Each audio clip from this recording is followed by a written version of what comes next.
Okay, everyone, after quite some crashes, I think we are on to plan. Plan B is different. Plan B is, as you can see, Pathfinder. So there's a story behind this.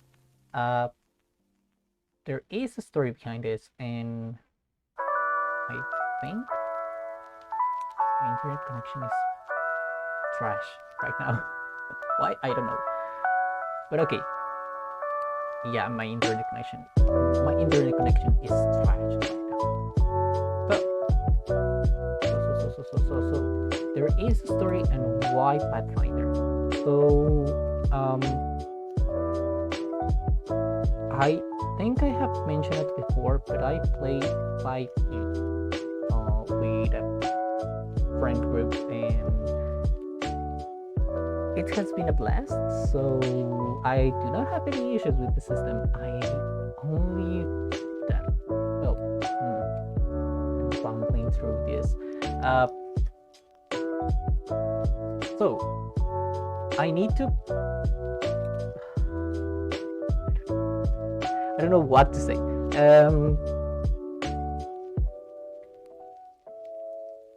So Pathfinder, okay. I've been playing 5e. I'm becoming, I think, not like a great player that min-maxes to the best of its capabilities or nothing like that, nor a role player or like that. But I do like the mechanics from D&D 5e. So with my play group, I've been trying to push Pathfinder. After the OGL fiasco, it has been quite apparent that D&D might go either way with Wizards of the Coast, knowing that they are able to do quite a bit of damage to the reputation of the game. So I've been trying to get them into Pathfinder. And why Pathfinder is because I have played Pathfinder. That was my first TTRPG I've played ever.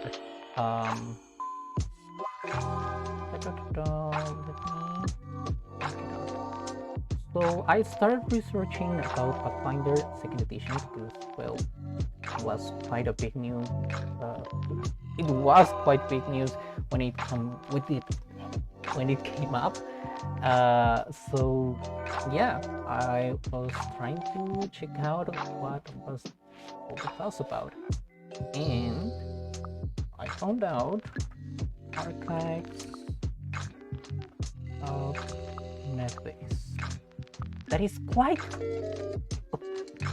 an interesting game in terms of mechanics.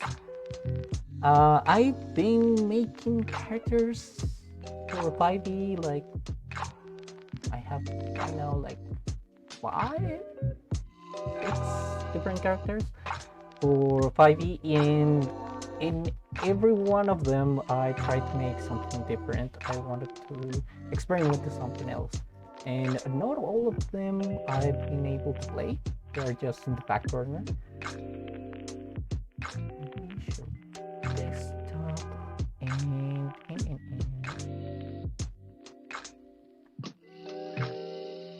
so most have been in the back burner for quite a while. So here's my only gripe against 5e is that I usually can't make any character without multiclassing, and trust me, I've tried in making a character without multiclassing, and I just end up without any idea what to do. Not liking what to do, like the concept. I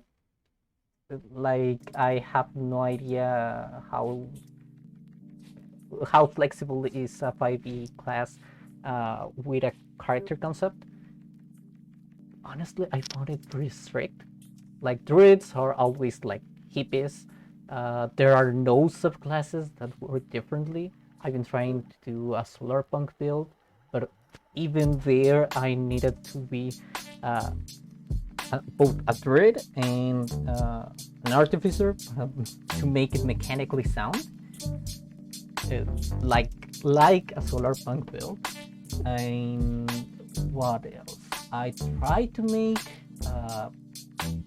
I think the only ones that I really like, that I think I'm gonna run it like that on a single class, are the randomized class, which is the wild magic sorcery and wild magic barbarian, which I really like.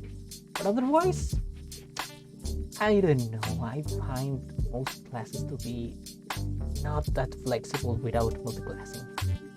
So, surprise, surprise. Apparently, Pathfinder is quite a modular.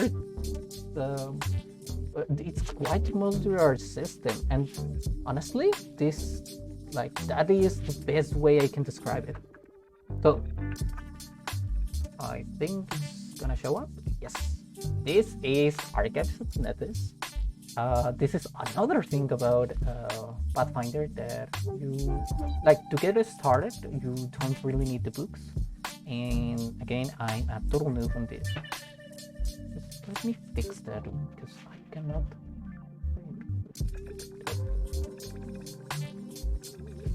I can't breathe without this. So this is Archives of Nethys, a compilation of basically every publication that is official Pathfinder content, with the exception of, well, adventures and stuff like that. It has it's a rule compendium, which is pretty sweet.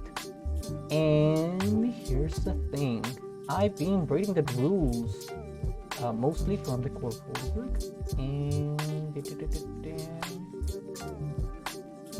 I'm dumb by trying to make this.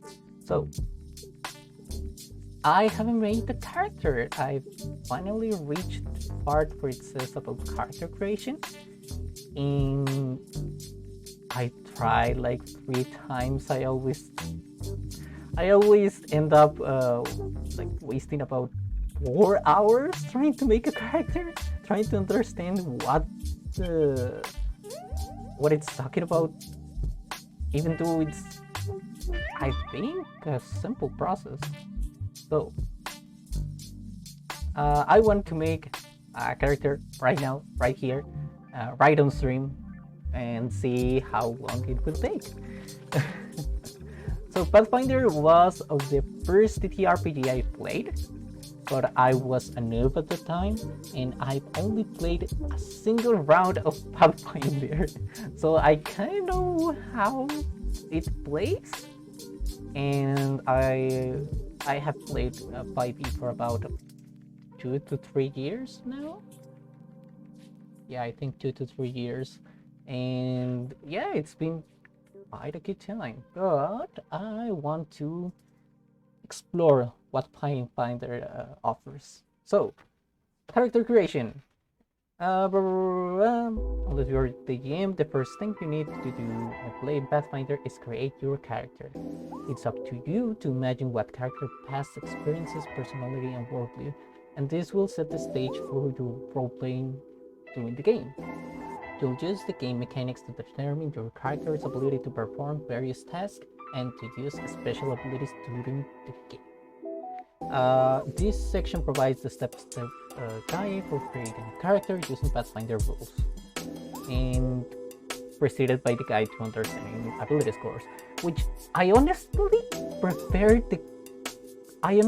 the explanation given here for ability scores.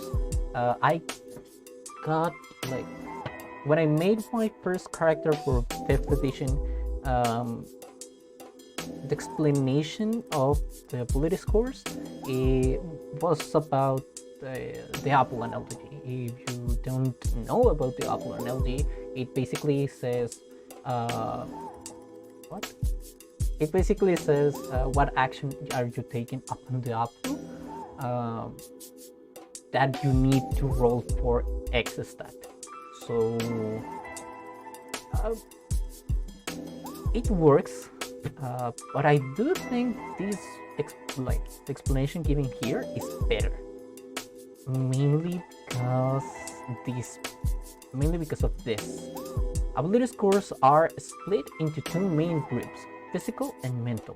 Strength, dexterity, and constitution are physical abilities, measuring your character's physical power, agility, and stamina.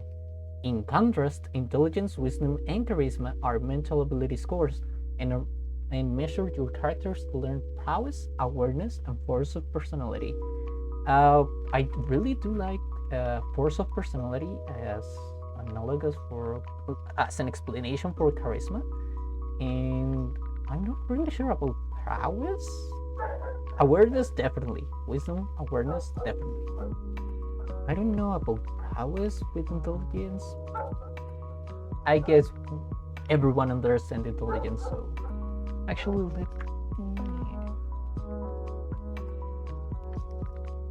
I think now you can look into the page. Yeah, this is gonna be quite a heavy text string. So, strength, dexterity, constitution, intelligence, wisdom, and charisma. Quite a simple thing. To understand. They are the same in 5e. Now, ability score overview, which here is where I made my first mistake. I didn't read that it was an overview. I thought it was the steps. Like, this was all you got for how you can roll for scores, and I was wrong. So first, in Pathfinder, something which I really like is everything apparently seems to be modular. Like most of everything can be separated on smaller things, which can be coupled together to make something else. So in case for character creations, you got your ancestry, which ancestry even divides into some ancestry and then heritage, which further divides into heritage, and also you have the flexible heritages, which can be used on other ancestries. I love that system.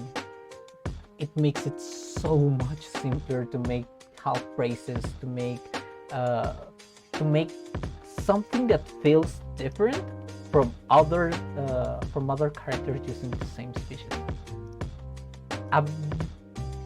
I'm not moving entirely from 5e, but yeah, I play 5e. I'm gonna still play 5e actually. Backgrounds, another thing that I really like. Welcome to Pathfinder. Oh, you actually play, I guess. Background is also something that I really like. In 5e, background doesn't really do anything. Like, backgrounds really don't do a lot. Well, unless you are stepping out of the core rules, backgrounds really don't do enough. Just like, oh, you can roleplay for this thing, and you can maybe know people, and that's it. Nice. Since 2019. Since release? Damn. Classes, I still don't understand any of the classes. I've been reading about, okay. So, I've been reading about classes. I've been reading about the inventor. I usually play an artist visitor in 5e, so that was the first that caught my attention. I read about the investigator yesterday. 22 base classes, damn.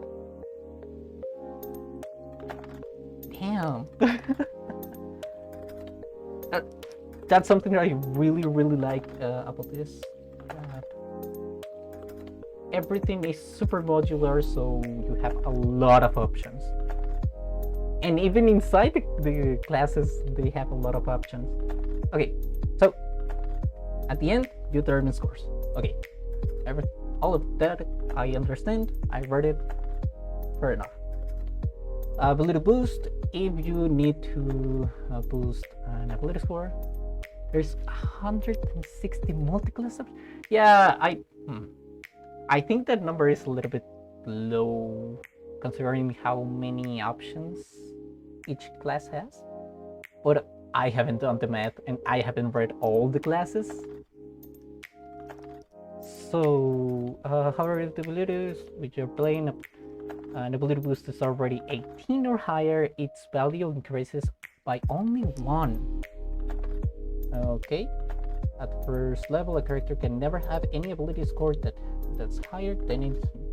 Okay.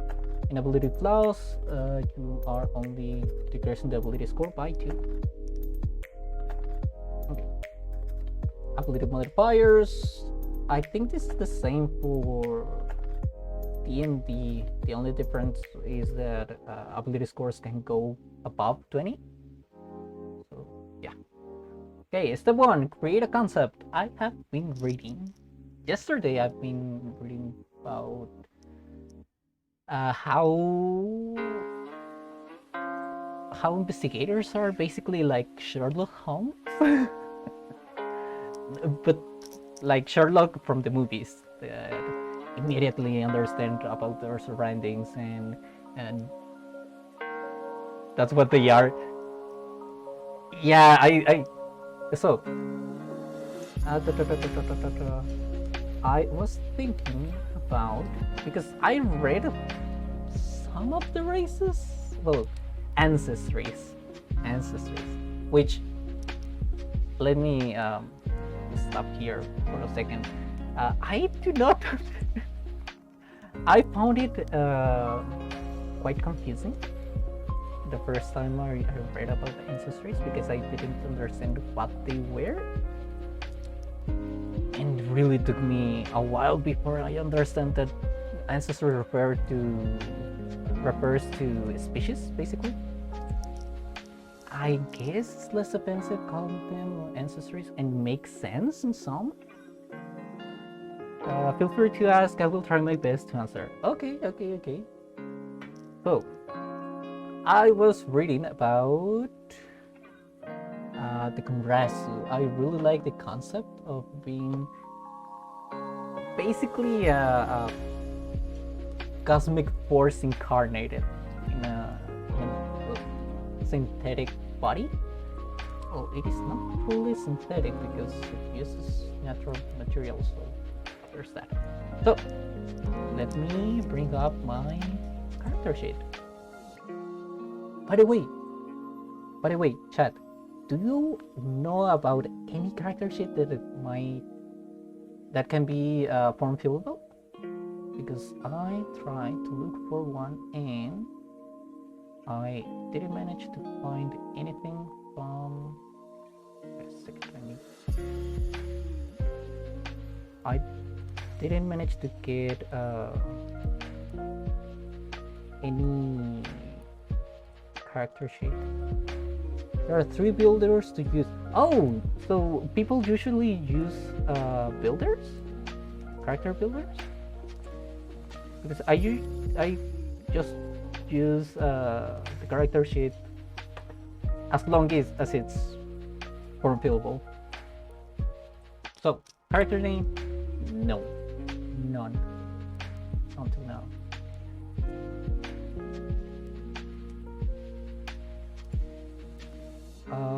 Okay, so first,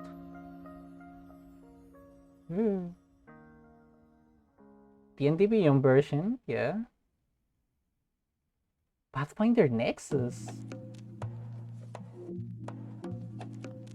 What is Pathfinder Nexus?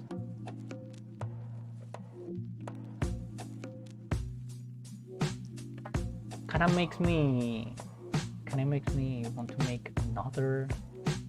Oh, Pathfinder Nexus. Welcome to Pathfinder Nexus. You did a full set for Pathfinder. It's on the way.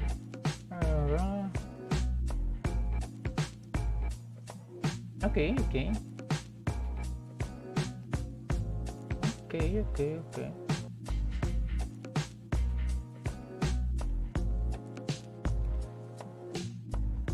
Oh, okay. So one of the developers for D&D Beyond is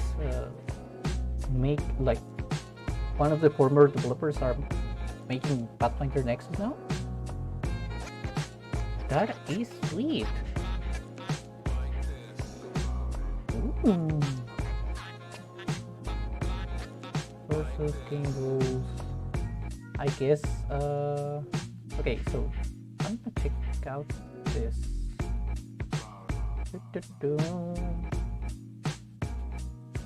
I want to make my first character right now because I want to explain. Oh, Path Builder is a free one. Okay. Path Builder. Path Builder 2. So, oh yeah, I've watched this. I've seen this one.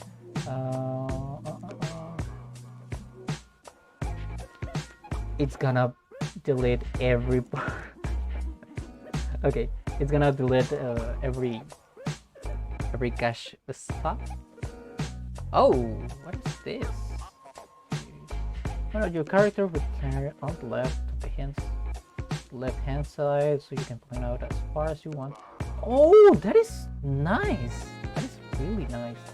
Planning helps you qualify for all character choices you will take later. You can find the dedication feeds in the drop down and the top of the class feeds menu. Please note that the mark set feeds have the skill trade and can be found in the skill choice menu. Set up your current level at the button. Part of the Nexus, I've been working with them. Oh, you have been working with the Nexus. Sweet. Like, how far are they to completion? Like, in percentage, you don't have to be very specific. Set your current character level will be at the bottom. Add equipment, weapons, and gear via the tabs and character sheet. You can find options for character to a PDF printable. We pull it. Ooh, July. So what? 1, 2, 3, 4, 5, 6, 7 months. About half a year. That is fairly close. I think I'm gonna be trying to play Pathfinder by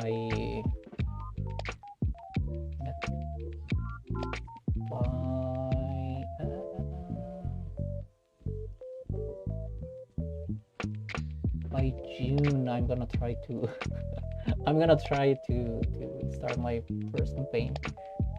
So maybe by that time that could be a tool that I could use for my players, because making a character involves a lot more math than I was expecting. So the starter box. Yes, I want to buy the starter box. I think compared to Archives of Netlist, I think the printed books are way better formatted. No offense to Archives of Netlist, it's just that formatting does help sometimes. Add equipment, weapons, and gear via the tabs. You can view this again via the menu. Okay, so first, Ancestry. Those are the core ones, and it's where you get all the rules for free. Yes. I was trying to also Glaciers. Glaciers sound quite cute. So, Gonrasu. we are Combrasso. Okay. So first, Combrasso. Ancestor background, class details. Backgrounds or classes particularly intrigues you. It's easy to build a character concept around these options. Summary of ancestries and classes are on pages 22 to 23. Give a brief overview of these options. Alright, ancestry also has several heritages. That might refine. Yes, the ABCs of Pathfinder. Might refine your concept further, such as human with an elf orc parent, an archetype. Additionally, the game has many options for backgrounds from characters' upbringing, their family's livelihood, or their earliest profession. Backgrounds are detailed later in chapter 2. Okay, I also started to look into Fate. I don't want to make a cleric-like build, but I did find some deities that were quite a fun concept. Your allies. Okay, start building ability score. At this point, you need to start building and use character ability scores. See the overview of the ability scores on pages 19 to 20 for more information about these important aspects of your character. And yeah, there are a lot of gods. The pantheon is huge. On pages 19 to 20 for more information about these important aspects of your character and an overview of the process. So everything starts at 10 and select ancestor background class. I guess the path builder already starts at 10. Yeah, everything starts at 10. Okay, background, I guess ancestry, background, and then class. The overview, yeah, ancestry, background, and class. Okay. So ancestry, well, background, I was looking into.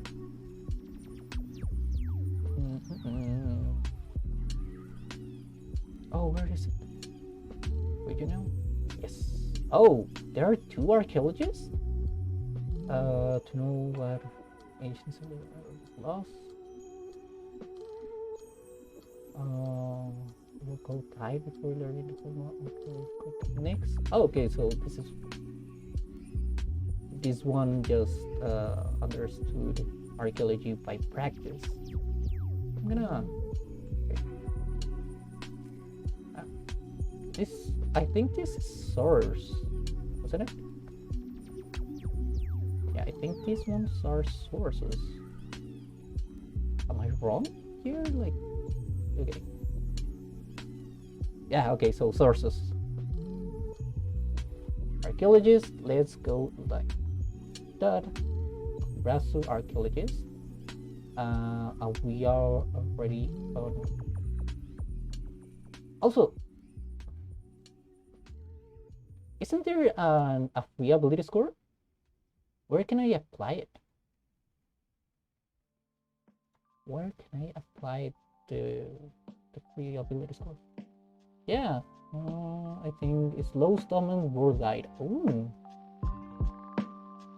Now, class, I want to play an investigator. I already read all of this, which, yeah, this is essentially Sherlock Holmes in combat. Okay, so investigator, Combrasso, archaeologist. Okay. So here's the freebies. Wait. Ancestry, then heritage. Right of knowing. Yeah, I read all of this. This one basically lets you heal players for your stats adjustments. Okay. Rite of passage through exoskeleton connected with plants that created it. You can ignore the terrain. Oh, if the druid works kind of similar to 5e druids, This could be sweet. Right of reinforcement. Your women skeleton rivals the hardest armor that can be found. Your exoskeleton is medium armor into plate armor grips that grant you a +4, which basically a lot more harder to hit. Okay, so I'm gonna go with Right of Knowing, you know, because we are already quite good investigating, so Right of Knowing, Ancestor Feet. Now, from where, like, where did you pick this one? Because I read about Ancestor Feet, which I go like that.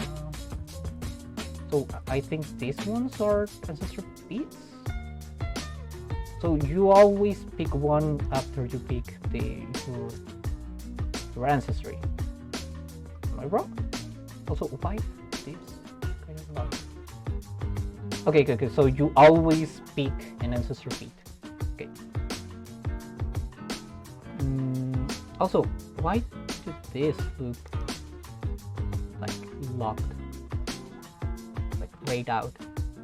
I get these ones are specifically for... Oh, okay, so these ones are specifically for the ancestry, the original ancestry. And... oh, not at the level. So, oh, you're gonna get more of them. Oh, okay, okay, okay, okay, okay, okay, okay, okay. Okay, that makes sense. Oh, this is the level. This is the level for the... okay, okay, okay. I think... okay. Manipulate your skeleton to overlap itself. You can get +1 circumstance bonus to AC until the start of your next turn.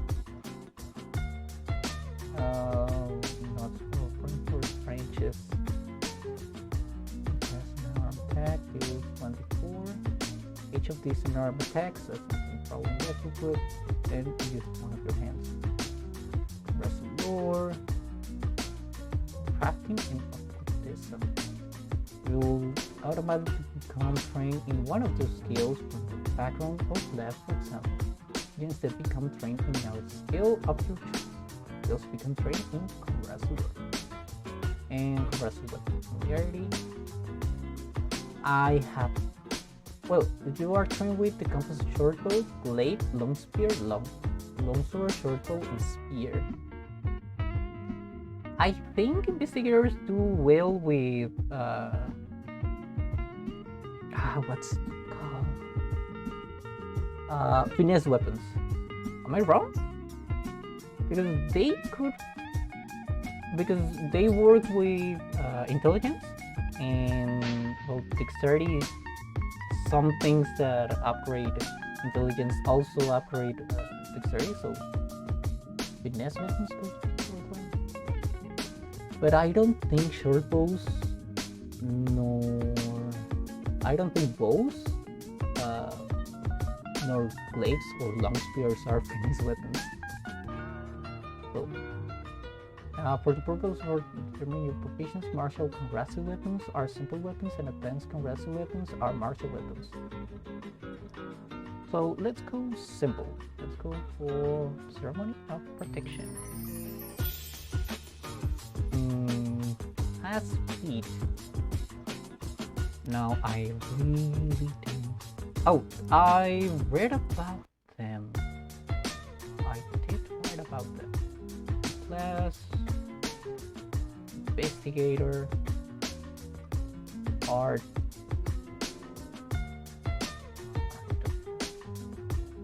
Which one? Flexible studies, non-weaknesses, takedown expert. That's odd. That's odd. Okay. Art. What? Okay, so it's another. Okay, it's another page. Okay, that makes sense. Up page. Okay, it's another page. Wait, 1, 2, 2 through 20. Sweet. Okay, So flexible studies, you collected the process. Also, when you level up, can you take feats from lower levels? I don't know if that's oh, so you can take but I guess you only take one, even if you take a lower level feat, I guess. You collected a cross section of information. Oh, okay, so that's the trade, like that's the trade-off.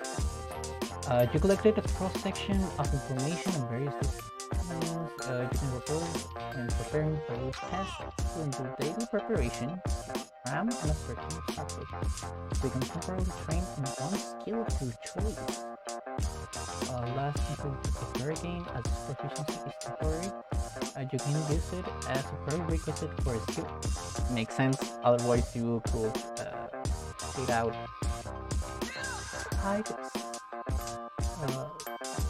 Okay, whenever you devise a strategy, you can also attempt checks to recall knowledge as part of that action. Your critical success. At the recall knowledge check, you notice a weakness. Dedication is how you multiclass. Dedications? What? Oh. Hold on.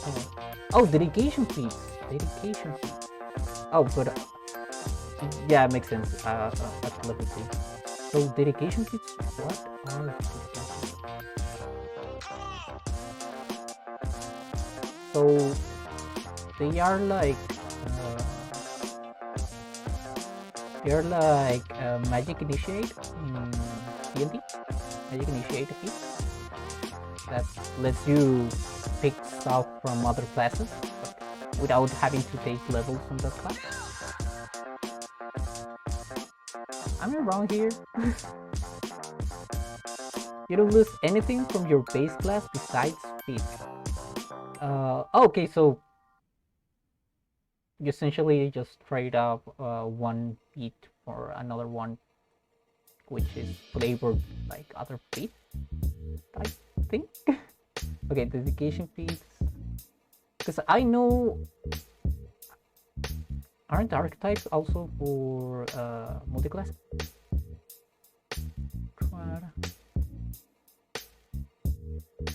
Yeah. So they are, they are like magic initiate for. That's what they call them. Yeah, those are. These are similar to magic initiated feats from D&D. Yeah, makes sense. Okay. Trapfinder aren't the word investigator. Criminal element. You might be a criminal yourself, or you might gain an understanding in how they operate from the outside. I just found it funny that they have a both. They have a feat. No, they have a. What is it called? I think it's an action or a property that's called cringe. And they have a feat called That's Odd.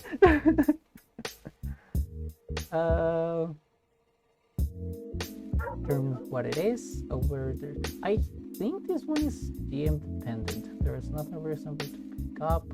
Giving obvious clues that can be easily noticed without check or specifically looking for them. Where creatures are suspicious. When you leave and come back to a place, a familiar change has happened there.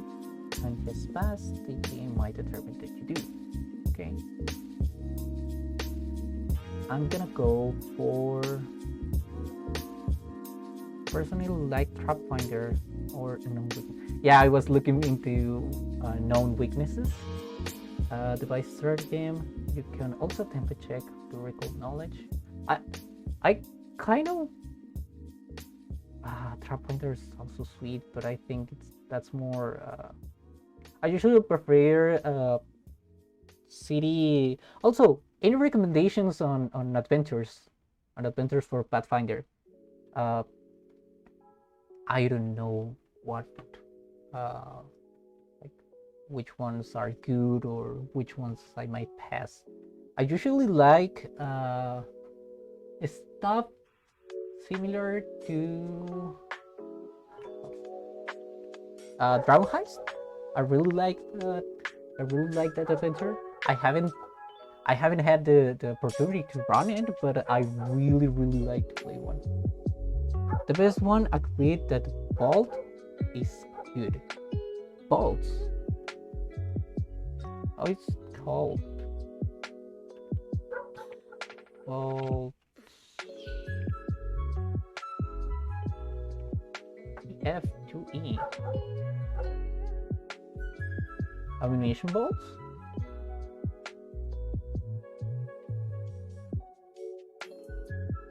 I guess this one is a dungeon crawler. Yeah, abomination. Okay. I'm guessing this one is a dungeon crawler. I mean, just looking at it. Okay.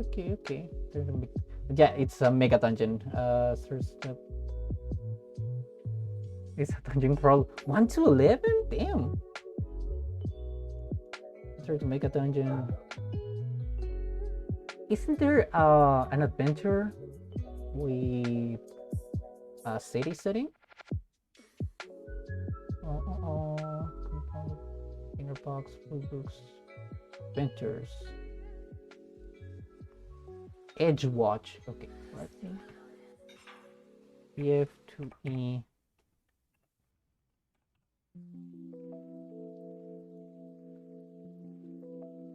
Edge Watch. Okay. Edge Watch detective.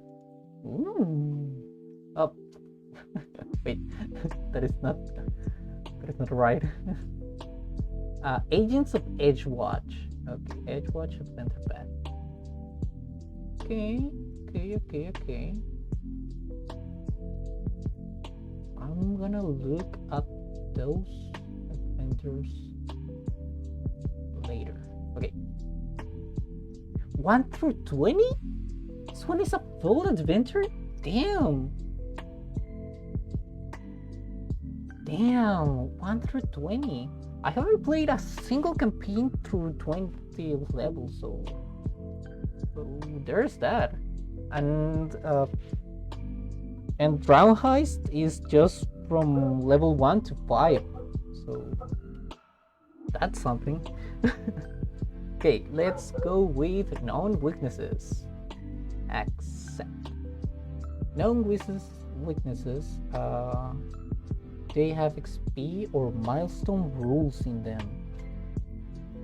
I guess to also the fish cam is stuck. It got stuck. Methodology is surplus. I'm going for empiricism. Forensic medicine, well, basically supporter is training in medicine. Okay. Interrogation. I think there's a lot of potential with interrogation, but going with archaeologist, I think the best one is gonna be empiricism. And now we have a lot of stuff here that we haven't signed yet.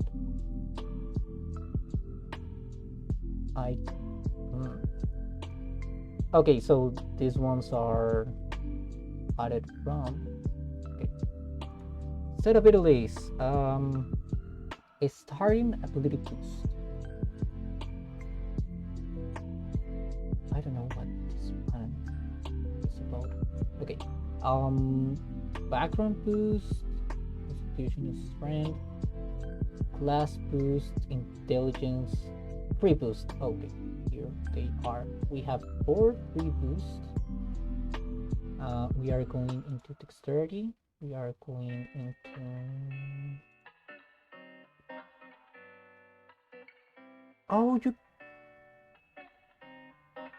you can't go twice. Oh, that was a mistake I made at the beginning. I thought you could stack both ability boost. on the same ability twice? Of course, not reaching 18. Apparently not.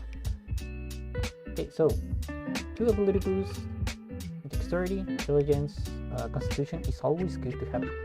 So you have your ancestry and background to inculcate.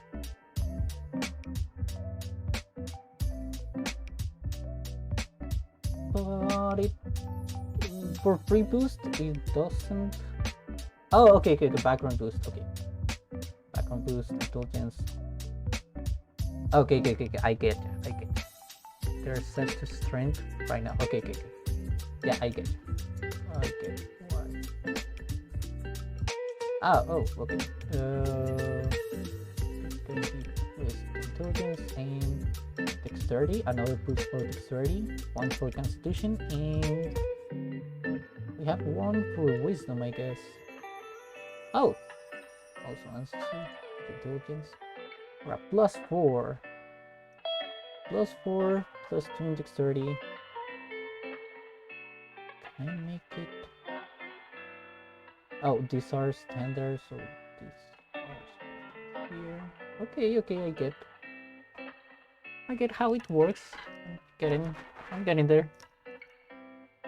And I guess all of this is the result of these options, I guess. Okay, level 2. That's fine. Now, how do I update this? Or is it already updated? Oh, it's already updated. Training.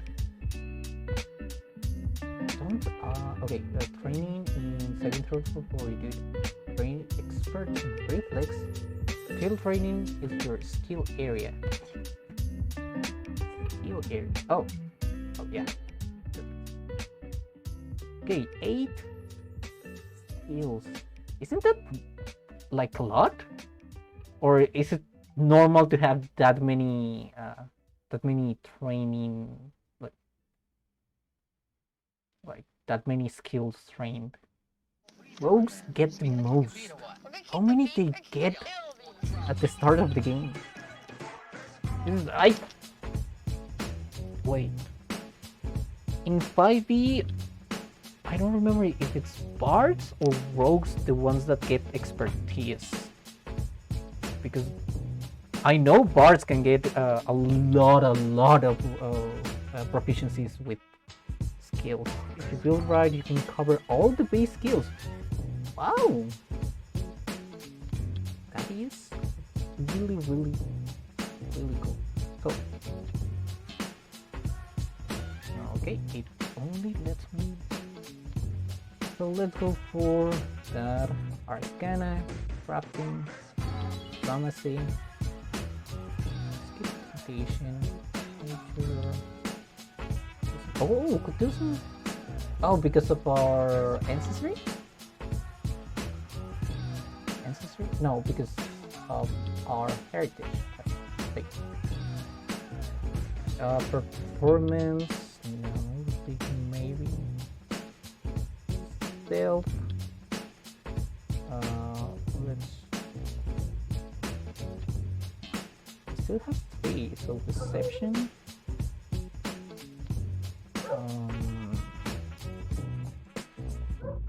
Vision. And okay, so you first need to get all this checkbox basically before you get to the next level. Medicine, nature. I will do athletic and acrobatics. I guess to avoid traps. I guess this helps you in avoiding traps. Athletics, I don't know. I just don't have any. But also the checks, the skill checks.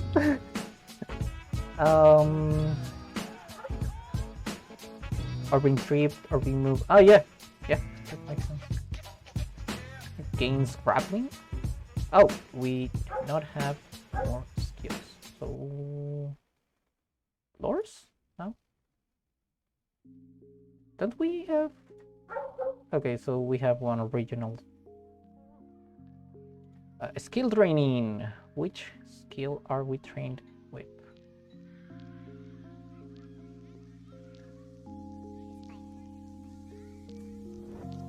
Wait, one additional skill training, I think. Performance, we do not. Skill training with survival. Finish. And that's it. So now we have a lot of stuff that we are either trained or trained. Okay, so equipment now. That's for level 1. Okay. Also, how does it skills level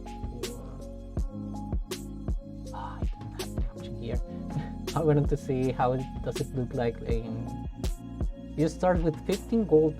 I don't start with any gear. Wait a second. How much stuff do I start with? Full book. Like I just start with an empty backpack. That's it. Oh, you buy it. Okay. So 15 gold of stuff. Okay. Add weapon. Air beater something. It's in gear. Here? Oh yeah, there are 15 gold.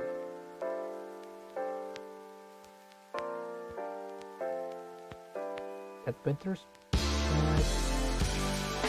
One gold to 5 silver piece. Exploration and survival. It's perfect. Bedroll to build pouches. 10 pieces of chalk.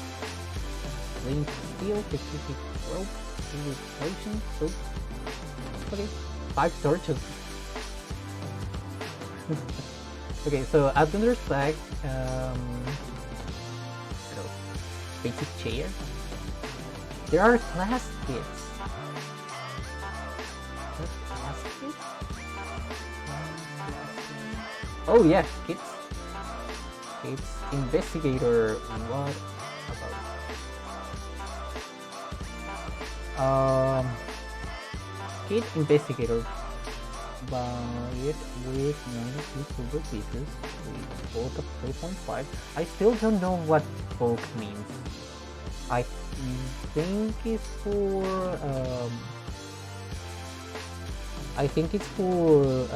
encumbrance, but I'm not really sure how to calculate that. Carry weight, okay, it is for encumbrance.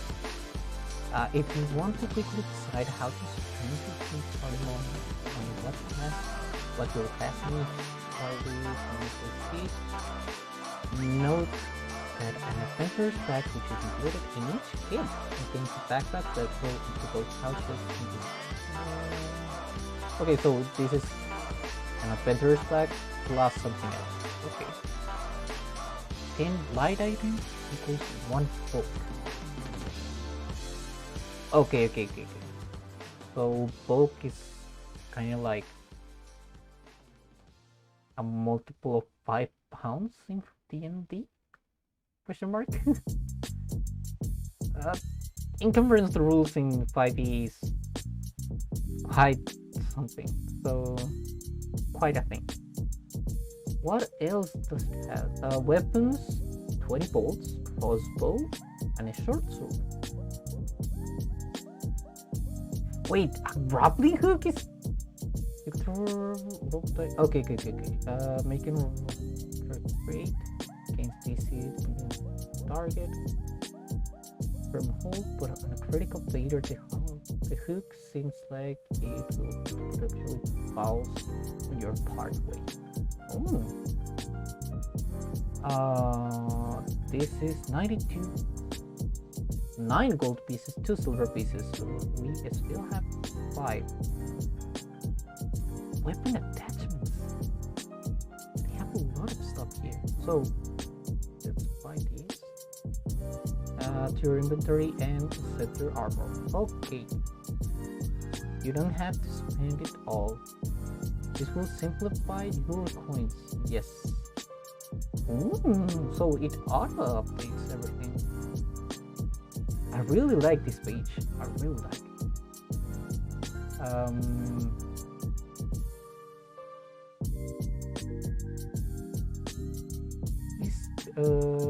Finesse. Okay, the short sword is a finesse weapon.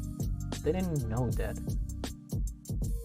Usually in 5e, the short sword I think is not a finesse weapon. The rapier is. Hit a +5 to hit. Critical 1d6. So if you strategic strike. The strategic strike is the one that you had intelligence, or what is that? What is strategic strike? Oh yeah, okay, so the one that you add intelligence on the hit. Roll options one stone. Also, I find it quite amusing the choices with runes that they have. Quite interesting that you can modify so much of a single weapon. There are more next month. There are more runes or more weapons? Either way, quite a lot of content. Everything. What are they releasing? Like another rule book or what? A new adventure? Next book is called Treasure Vault. That sounds interesting. Treasure Vault. Ah.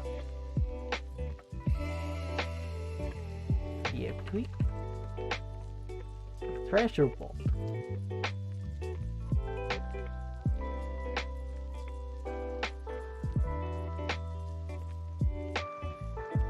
Hardcover book presents a catalog of here every category.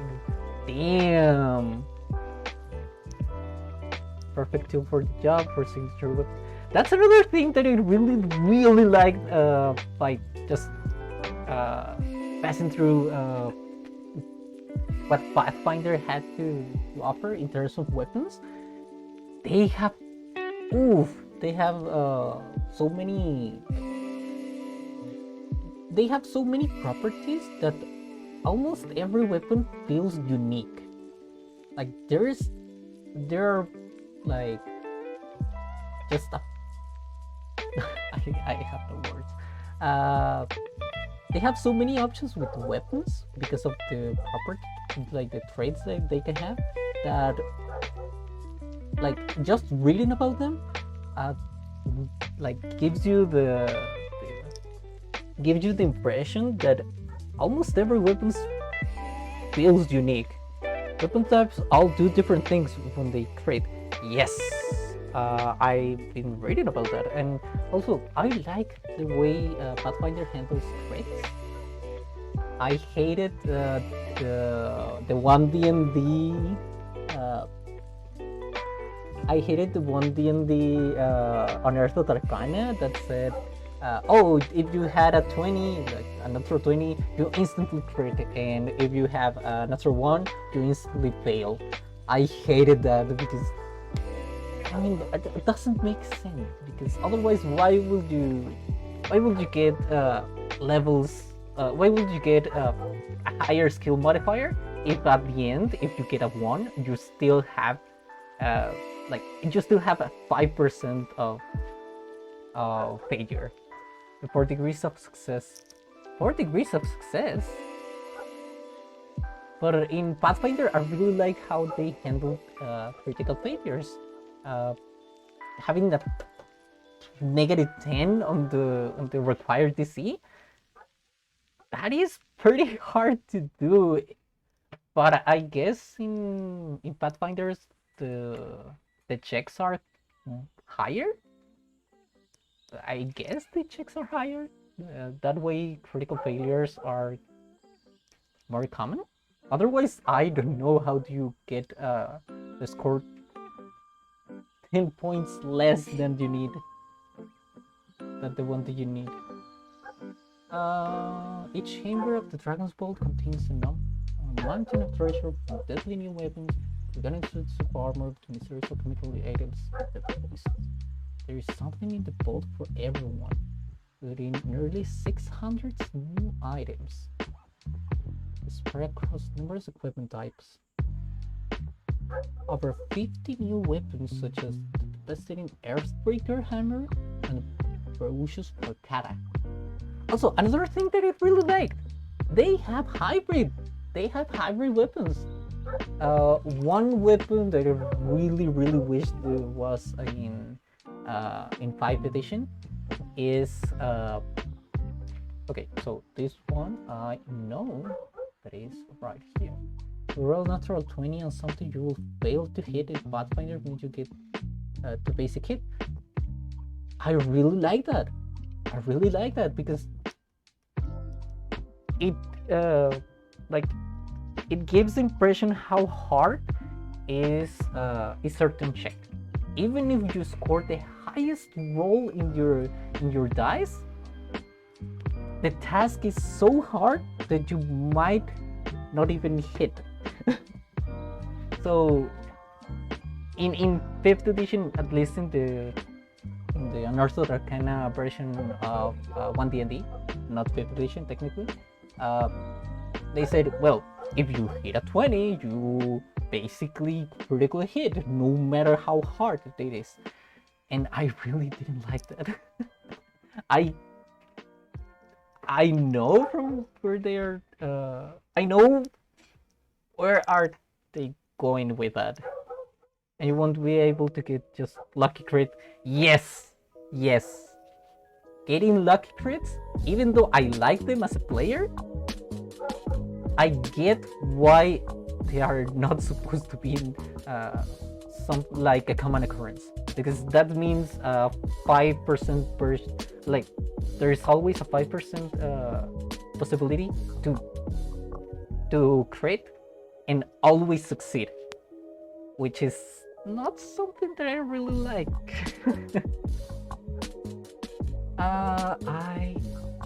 One weapon I really like is there's so much stuff here. Also, they have shields. They have several shields. I mean, there are not many, but they are still different shields, and they are doing different stuff. In 5e, you only have A, magical shields, or B, the regular ass shields that just gives you a flat bonus to your AC. So even the basics the basics are sweet on how their properties are handled. Like, you have a speed penalty, obviously an AC bonus, which there are shields, so every one of them will do that in bulk, which I guess it's simpler than 5e, because 5e only handles weights, but I guess this one is easier to keep track of. I would say I love magic items, have a level and gold cost. The one thing I really find interesting is that you can modify existing gear. In 5e, technically there is a way to make that. There is a way to do that, but it's simply not good enough. The way you upgrade stuff in 5e is that first you need to get permission of the DM, because it's only an optional rule. Like, not every DM will allow that. And then there is nothing in the books that explicitly tell you what or how to do it. Some says that like you need to learn the ability from another character. You need to learn from someone else, or you need to get the plans to do X thing. So there is no real in-game way to upgrade your gear. But in Pathfinder, I think there are a lot of options. Like you have only for weapons, you have attachments. You have where are weapons? Weapons, cursed items, material shields, siege weapons, mirrors, 2 straight tools, weapons. I guess these ones are, yeah, these ones are basics. These are basics. So you still have options on how to modify these ones. Like if you get to a shop, you get to an armorer, you get to someone that can modify your weapon, you can buy the upgrades, which kind of makes sense, don't you think? If you have the money to pay to some. Also that you can do it yourself, and there is a written way to make it yourself, which is something I really like, and that is something I really struggled when I first started with 5e. Again, I started playing by playing an artificer, and the first thing I wanted to do was modify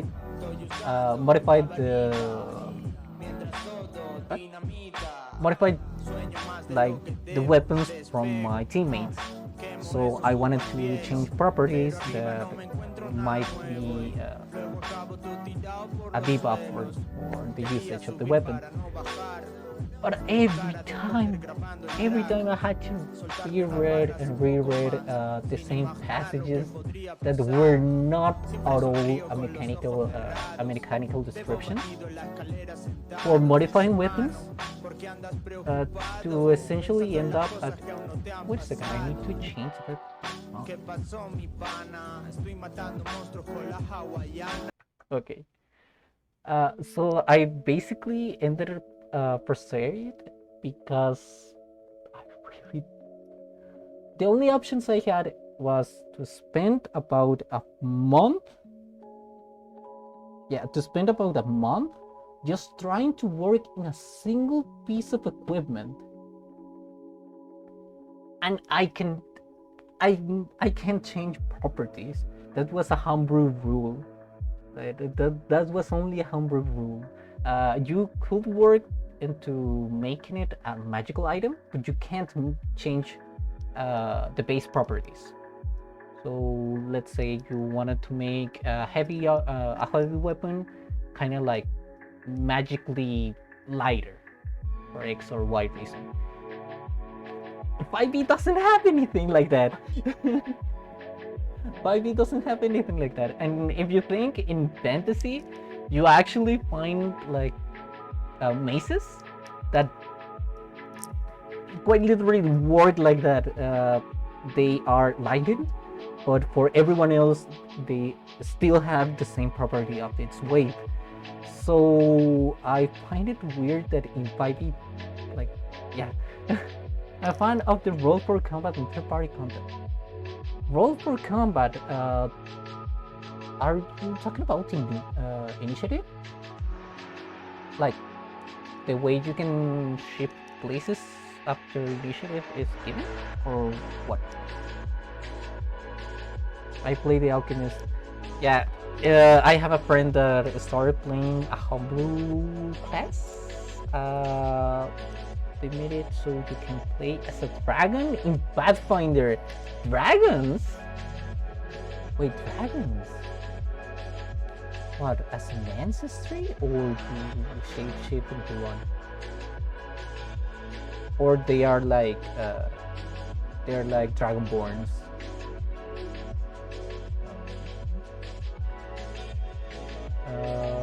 It won't be in. Okay, artifact. Why? Is it?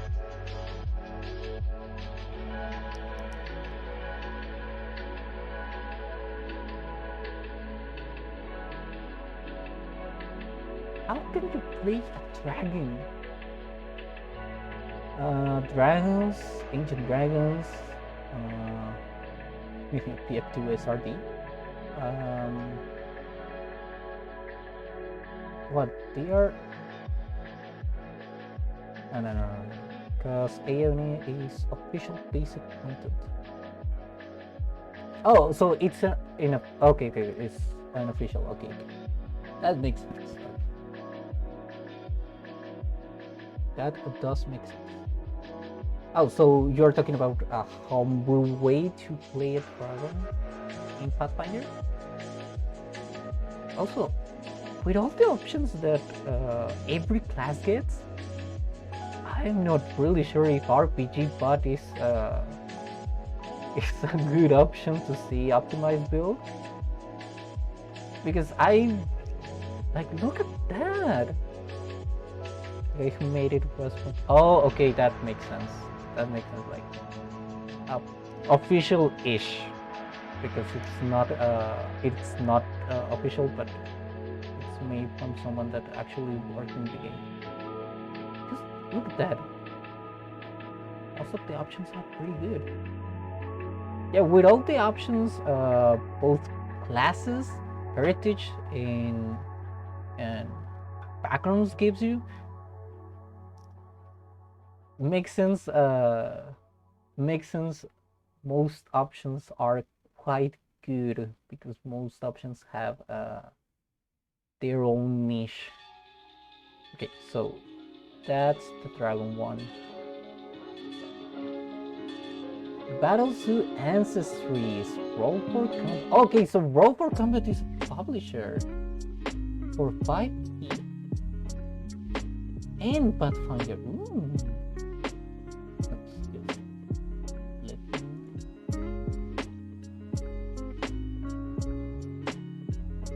Okay, for Pathfinder and D&D, Battles to Dragons for 5e.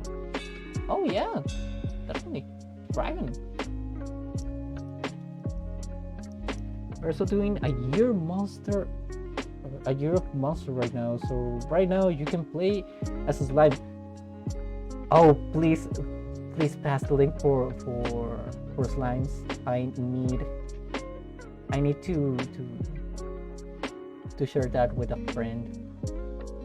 I have a friend that really wants to play a slime year. He wants to base it on Spellslinger rules. Spellslinger's rules for 5e. I don't know, maybe this one is better than that book.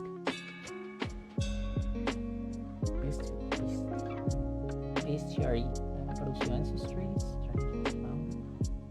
I also need Dungeon Race.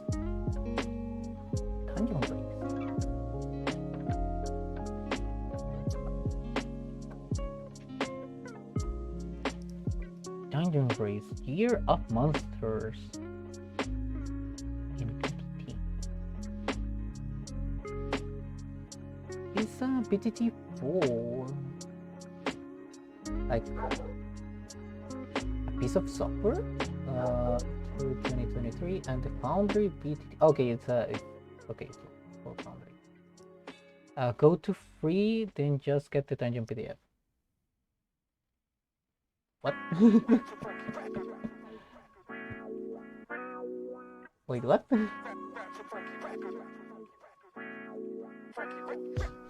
Roll for combat.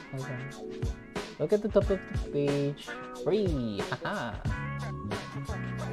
Dungeons. Oh, okay. Dungeons. Free Battles to Ancestries dungeons. Yeah. Both. Pathfinder. Okay. Yeah. D&D 5e. Pathfinder. Okay. Okay, so that's gonna be later today. Okay, that's gonna be later today. Just right now. Okay, I guess that's dungeon crawlers.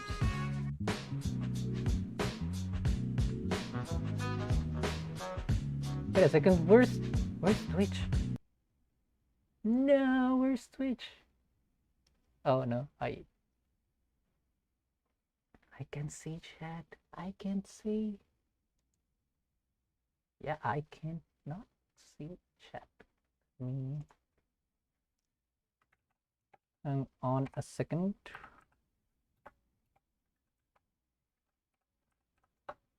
Just getting into.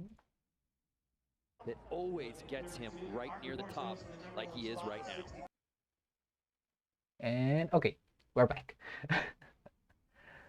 But there is more stuff than that's nice. But the Pathfinder Nexus, if you buy stuff, there you can share with friends. Ooh, sweet. I'm gonna look at this. You are the dungeon. Wait, what? Ancestry dungeons. The power of dungeons is in your hands. With the dungeon ancestry, play as the dungeon who awaken. Wait, you are literally playing as a dungeon?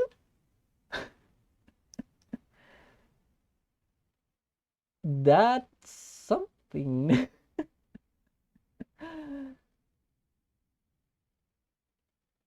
Wow.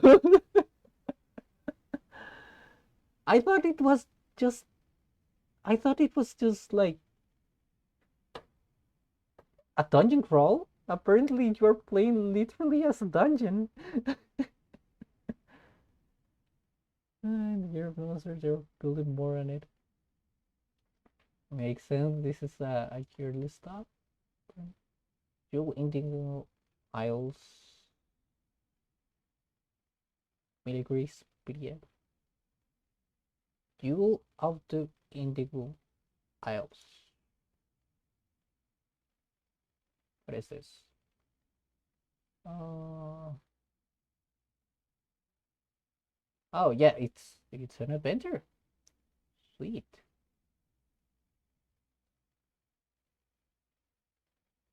An adventure they made.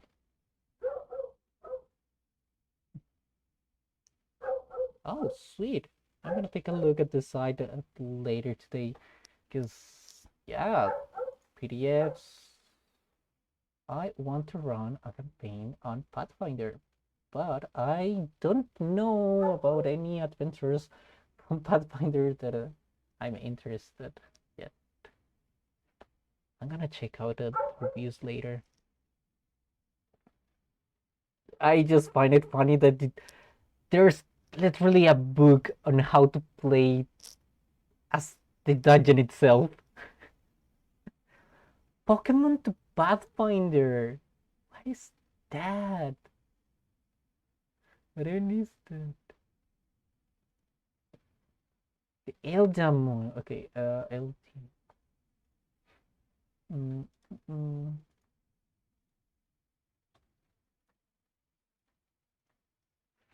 Eldamon.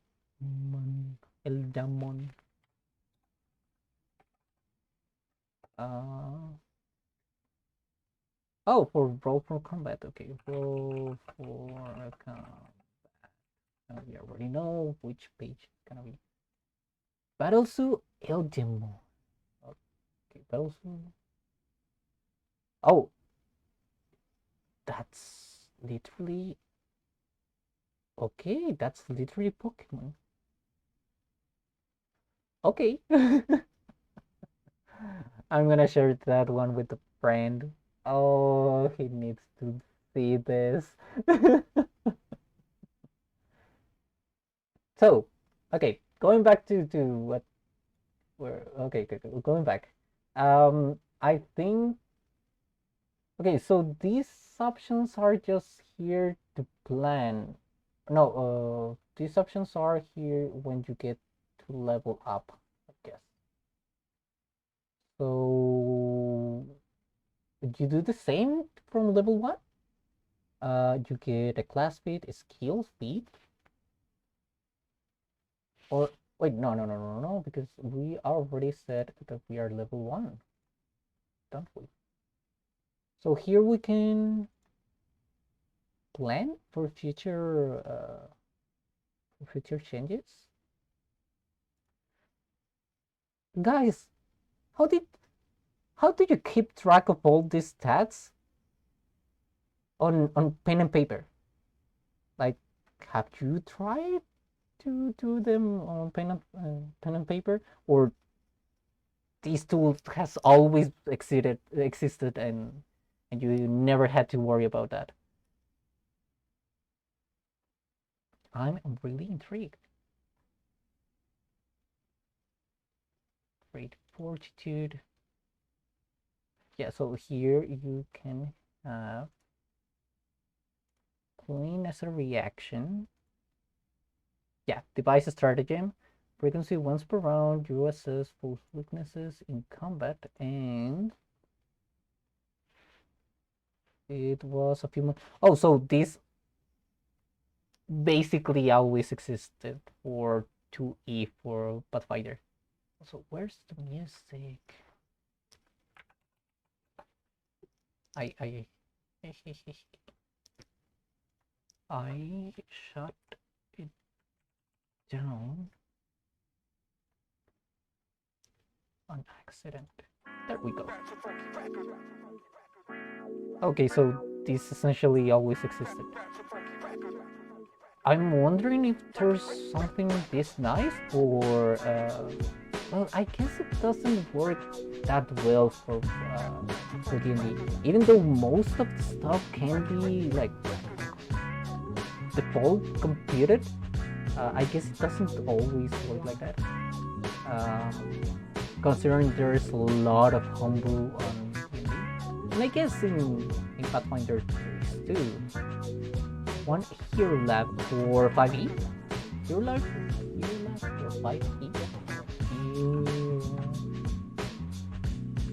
Lab 5e. Hero lab classic.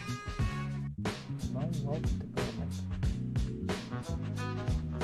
Oh, so it's okay. Looks like looks like a piece of software from the early 2000s.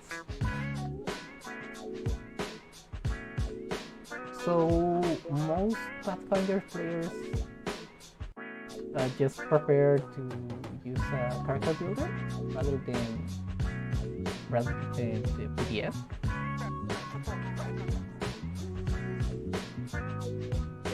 Online was Pathfinder 3. Oh, okay. Because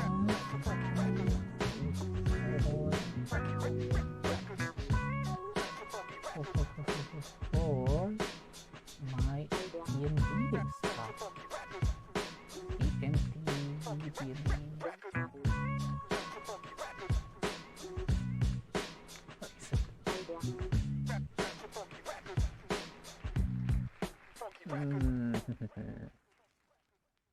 Also, after Tasha's Cauldron of Everything, I hate that there is no sheet for infusions. I hate that there is no sheet for infusions.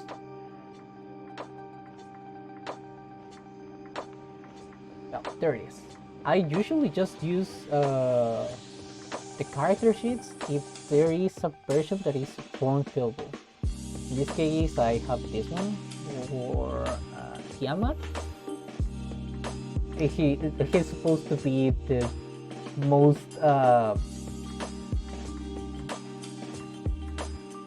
most regular ass guy in the entire party. So he essentially has no redeeming features. It has no outstanding features. It just is. He's a guy. He's just a guy. He's the most vanilla fighter that has ever existed, and his only weapon is a pitchfork and a longsword. Yeah. But I saw the official Paizo website, and they don't have form fillable PDF. Why is that? Do you like to see the paid character sheets? There are paid character sheets? I know that Paizo made a character sheet pack for each class, which I'm really interested on how they look. I've only seen like something. Okay, so this I guess is the files. Pathfinder character sheets. Oh.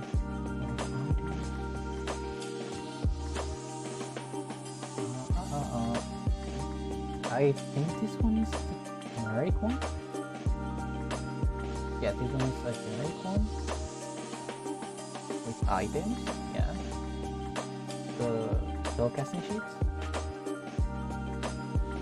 This one has companion. I bought this years ago. Oh yeah. The class specific character sheets. I really like that they officially released this, because that's quite useful to have already like every class feed already like ready to go from the get-go.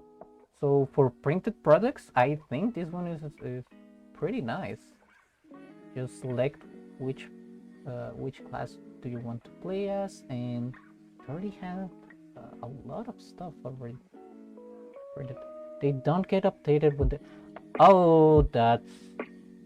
Yeah, I think that's another thing. Yeah. If a rulebook gets updated, yeah, I think makes sense. And I think these ones got released months later from the first release of second edition, don't they? They were released, I think, a month later. But I do know there has been a revision for the core rulebook, so I'm not really sure if this is still like if this is still we're on print 4 of the core rulebook, and they haven't reprinted this rather from the original core book.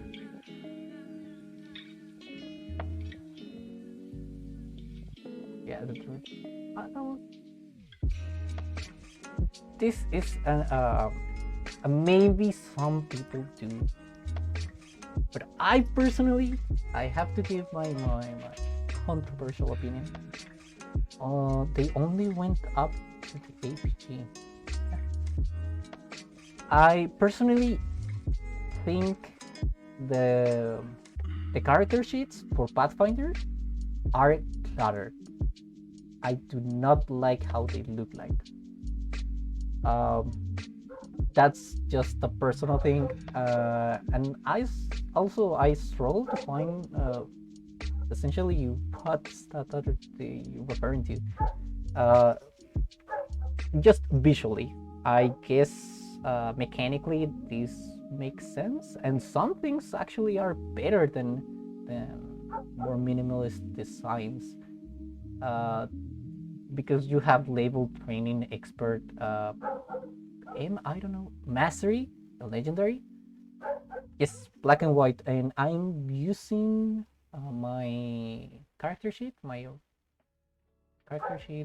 form fillable stuff was the black and white one, which is, by my opinion, less cluttered. I just think there's still too much. There is still too much. If I had the time, I would make. I would really like to make an alternative for this, but I will need to play the game first to understand why some stuff is where it's there. The builder make it look nice. Yes. Also, There's a button. Isn't there a button to print it? Like, isn't there a button to print it? I guess it's here. Export character sheet PDF. 3 lines. Yeah. So, oh, this is sweet. It autofills everything. Also, what's this about? Special first. How did you get that? Last feed, personal lead, call to access. Oh, call to access is from Heritage, wasn't it? Call to access, if I'm not wrong, that's from Heritage, from the Compressor Heritage. Oddity identification. Oh, this one is that's odd. Yeah. No. What is that? Call to access. Oddity identification. This in general, you have sense of spell, twist minds. Reveal secrets, you gain +2 circumstance bonus to occultism checks to identify magic with mental prediction or scrying traits. Oh, okay, so I guess that one is from class feature? Oh, it's a free feature. But why? That comes from background or from... When did I choose this one?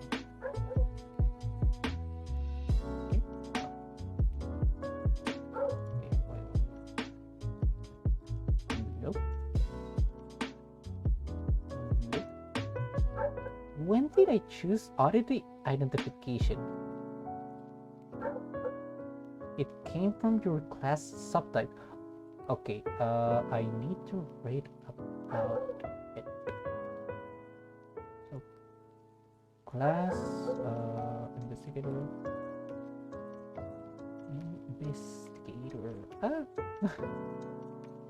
I think it's methoding.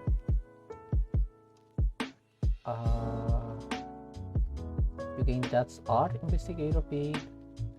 You gain expedition inspection reaction. Well, this one comes from or your background. Okay, background. I don't think it comes from our background because background is archaeology.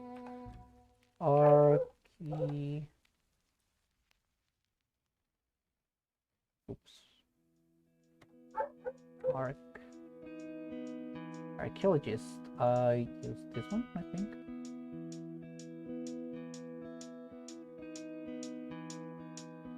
You gain the additional lower skill feat, which is not a sign on the finished page, but I don't have an issue with that.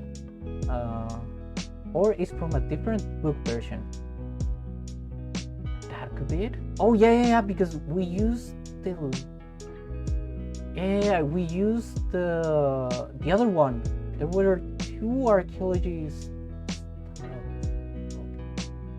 There were 2 archaeology. Yeah, because archaeologist was 2. This one, which comes from another, like, someone said the name. Ah, it's too far up. But yeah, someone said the name of the book, the World Guide. Yes, the World Guide. And this one is the this one is the one that comes from Archives of Nephis.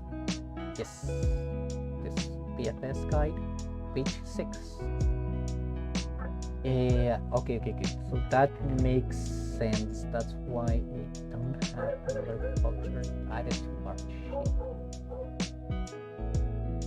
Or in general. In this case, we took this one, the world guide, and general backgrounds. Now we kept archaeologists in this one, so this is gonna be, you might be a travel professor, member of society like the center skill, Tom Robert. Okay, yeah, oddity identification skill feed. There it is. There it is. That's why it, because I don't know why in archives. I don't know why archives doesn't have it. I guess because the PFS came later. I guess because the PFS came later, or oh, that could also make sense. Also, Guns and Gears, there's a table for regional.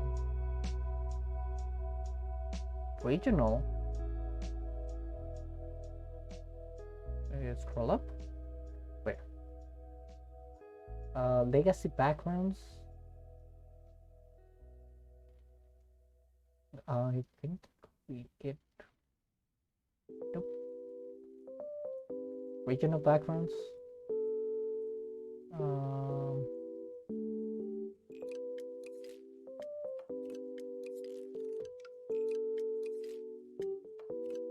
Curse family. Roll up higher. Our monarch. I don't think we are going for monarchs.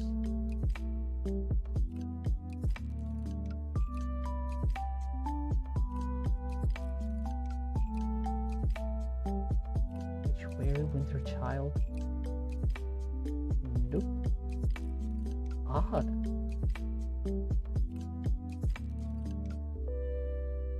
We know it's from one of the other books. Odd. Okay. So, okay, to recap. So, if I want to start from, it's in the book guidebook. Yes. Not this one. That one.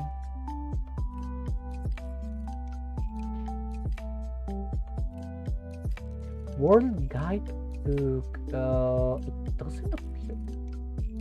Nation, Age, Agent of Age Watch, Bloodlords, Crown of the Cobble King, Extinction Curse, Fist of the Ruby Phoenix, Kingmaker, Outlaws.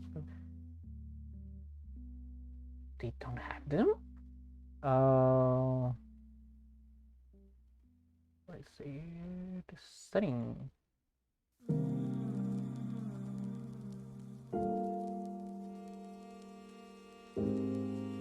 Yeah, I know it's from the World Guide, but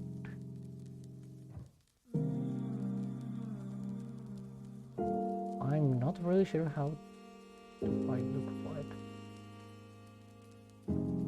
Sources. Is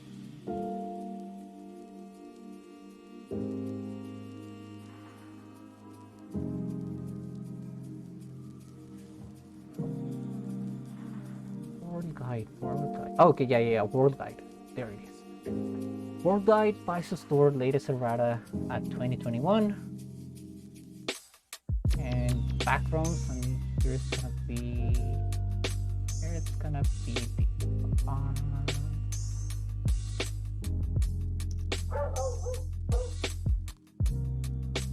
where is it? Lost Omen. Okay, Lost Omen. Yeah, Lost Omen's World Guide. And Alcazar Tinker, Aspiring Free Captain, Aspiring River Monarch, Edron Rancher, and that's it. So it's all the options available with A, starting with A. I guess in the printed book they have them, but for some reason they don't have them in Archives of Nephis. Pathfinder Hopeful, Perfection Seeker, nope. That's it. Alchemist Tinkerer, Aspiring Free Captain, Aspiring River Monarch. What a weird bug. What a weird bug. But anyways, I don't know what to tell you. Anyway, so let me recap. So if I want to do a new character,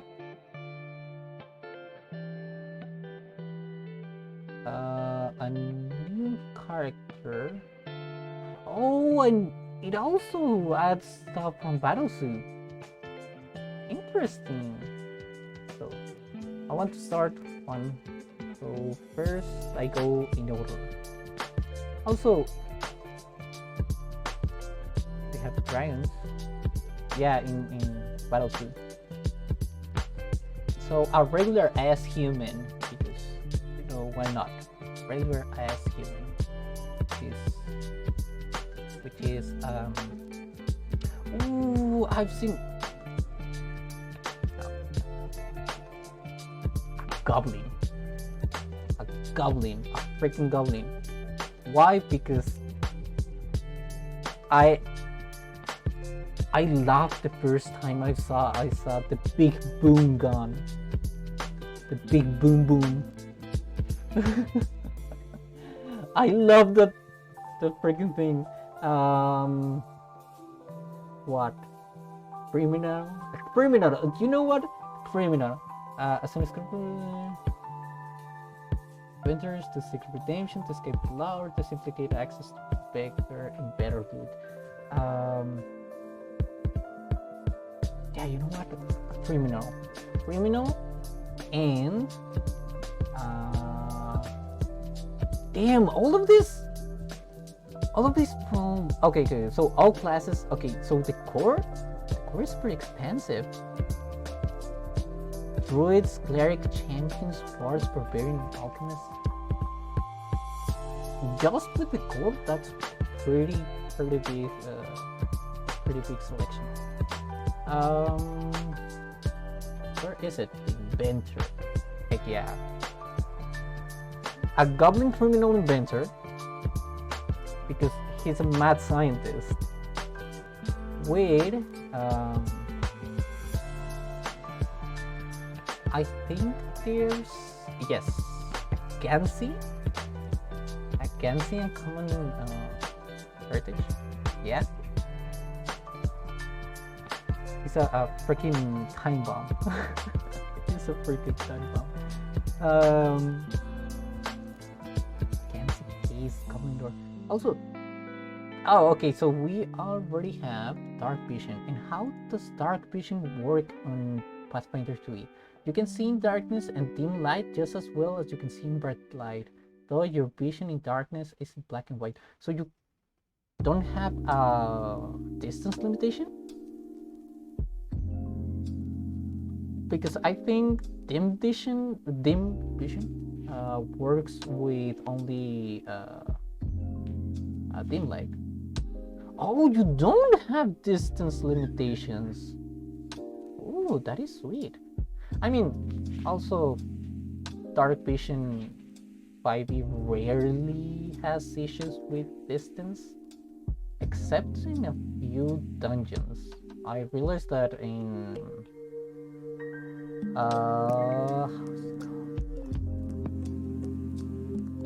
the first one, so you don't have dark vision or low light. Yes, yeah. If you don't have it, it makes sense that in dark environments you are not able to see anything. So burn it all down. Then it's 20 or 40 feet. I'm guessing each square counts for 5 feet, the same way in 5e does, which 20 will mean 4 squares. Okay, say Foursquare. Okay, that is not a lot, but that is something. You are not completely blind. You're not completely blind. That. You are not completely blind, so that's with low light. Yeah, makes sense. With torches. Oh, so you still need the torch. I guess that's why you have that range. City scavenger. You know that it looks like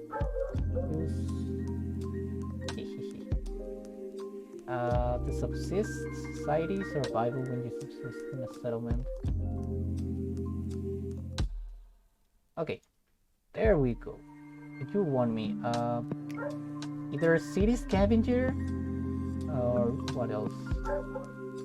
Junk tinker. We are going for the inventor, so. But not armor out of junk. Oh, heck yeah. Junk tinker. Except junk tinker and what else? Built-in tools. You have built-in innovation.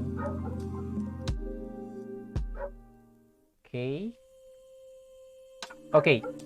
One thing. One little detail that not many people. Well, at least people that are not experienced on 5e, which is something that I messed up the first time that I was choosing tools. Somehow, even though Thieves tools have tools in the name, don't count as the layer as part of the artisan tools. Why? Why is that? There's an entire guild of people who specializes on using thieves tools. Like the Rogues Guild exists in 5e. Why thieves tools are not an artisan tools? Also, there are lockmakers.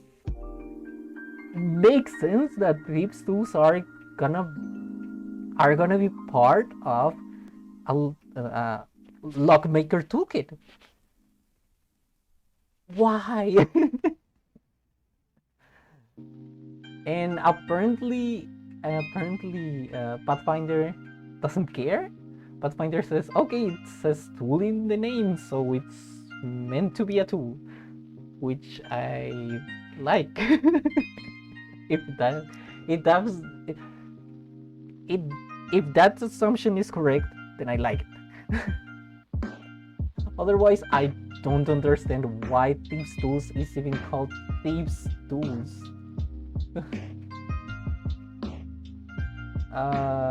These tools become part of your innovation. I couldn't tell you. The innovation book doesn't increase from this edition, and as long as you're building, wearing, or adjacent to innovation, we have the same quick access to these tools. Now we are going for. We can still have a prototype companion. That is nice. Heck yeah! You quickly fix your innovation at the cost of its stability. You repair. Okay. Yes!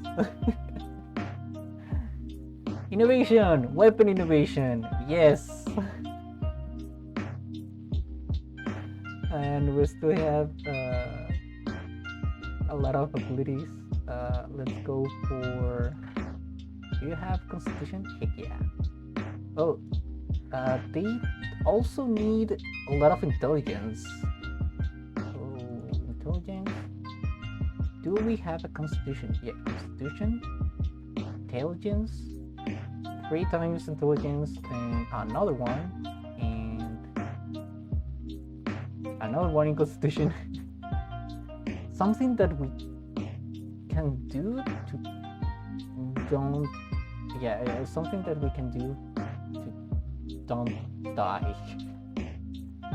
Either charisma or strength. I guess it's strength. Yeah, finished. Skill training. Let's go with Arcana, with Athletics, crafting, of course. We are pretty straight on that. Also, one thing that I really like about this character maker is that that it also checks for skill overlap. Yeah, for skill overlap, because one thing that I kept looking for is that if something requires you to have a training on certain skill and you already have training on that skill, then you have a freebie basically. And somehow there's a ton of overlap on some stuff. So I find it useful that it already counts for that. It already accounts for that. Yeah. Nature. Who cares about nature? Who cares about nature? I already have a -1. Yes, it happens a lot more often. We want thievery because we are a little goblin that always is about to explode, and we are trained in survival. We are, even though our inventions are gonna explode on our face, we're still gonna live through it. We somehow don't die. Acrobatics, deception. I don't care about intimidation. Diplomacy, I don't care about diplomacy. Society, I guess. Finish. Okay. Skill training. Open innovation. Now, inventor. The inventor. Okay. First of all, we need year. Add year. Now, here is my question: is there okay, can we make the big boom? There will be no kit for the class, I guess, because it only appeared on Cox and what? Cox and Gears? No, I think that's the name of the group. Crap. Listen. Big boom boom. This one, it's so funny. It's an option, as long as I don't choose another one.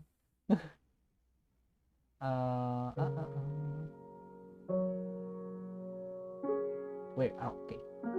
Bow staff, blunderbuss, boarding pike, bomb, pumpkin, master sword.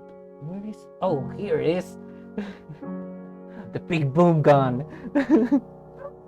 Love it. How expensive it is? Okay, 10 gold pieces. Yes, I'm gonna be poor, but I'm gonna have a big boom. Now gear, I only have 5 gold pieces, so I guess only an adventurer's pack and ammunition. I think those are what is this? Level? 6th level? So let's go for an adventurer's pack.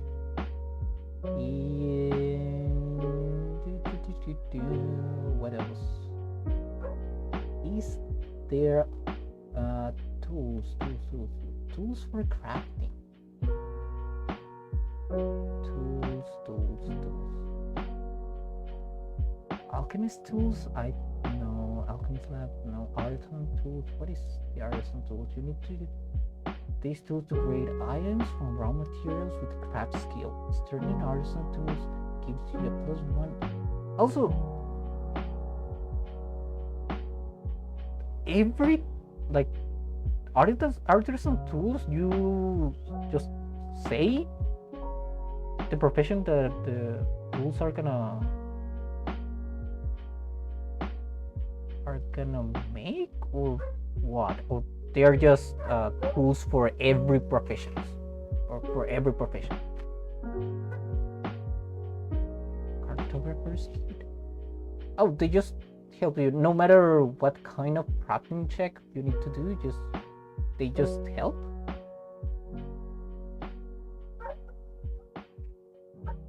We don't need clothing. Whoever needs clothing? I mean, yeah, who needs clothing? We are goblin. We don't need clothing.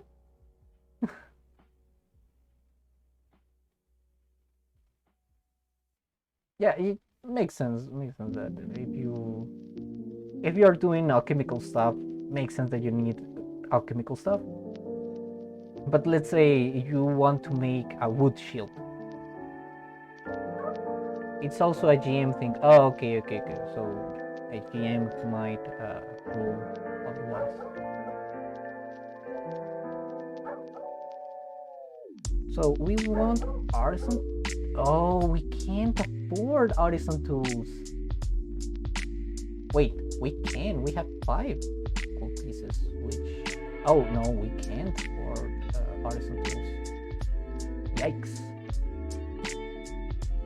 And there is no.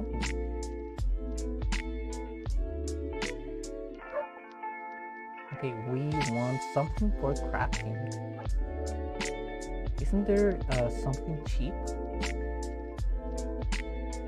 Isn't there something cheap? Also, okay, adventurer's bag and clothing, I guess. Okay, let's go like that. Here's okay. So we still have 3 gold pieces and 4 silver pieces. Can we afford artisan tools? No, 4 gold pieces. Less than this. 4 gold pieces. Nope. Is it crafter's book? This book contains a formula for crafting to 0 level common items in the equipment chapter. How does this work? So you have the formula and you need tools to craft, like tools, the formula and the materials, well, the money or materials that are needed. Well, how does crafter books work? How do the crafting books work?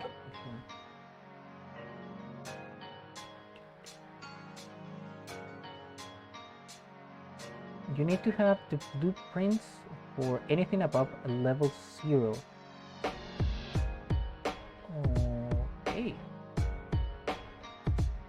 So you have the blueprints and you have to spend money for crafting the item, I guess. I'm guessing here.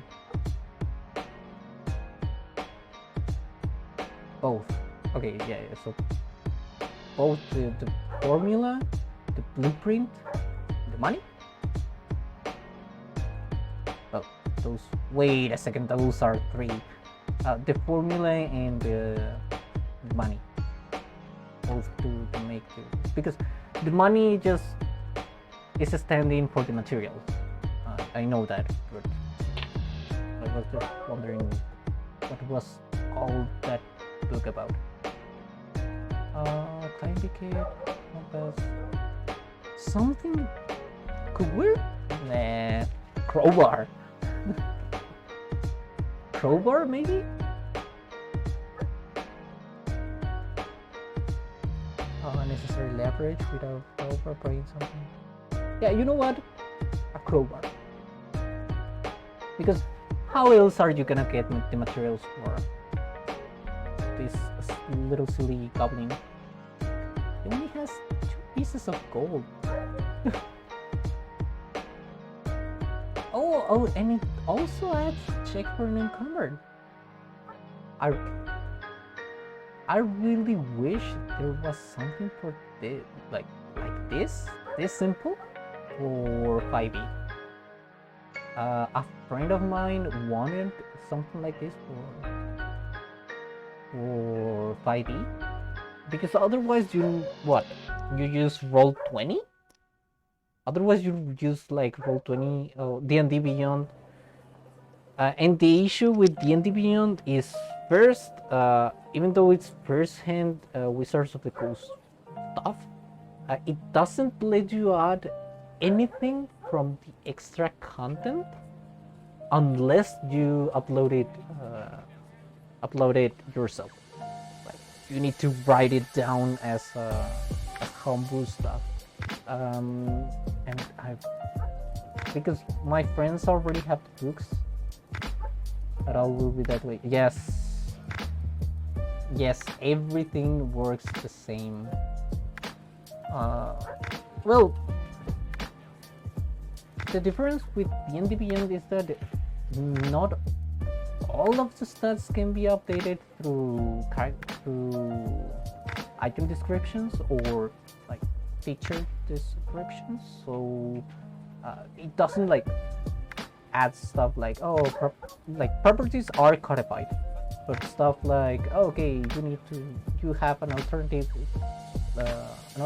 dice throw, or you have an additional option for this and stuff like that. Yeah, not really a thing. Also, wait a second. How?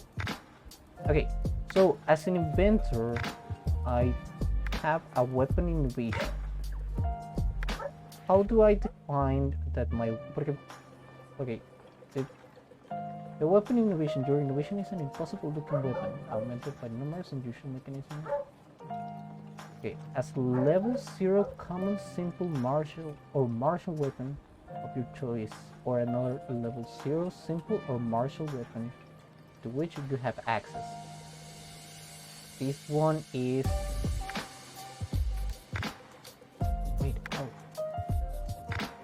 how can I look this?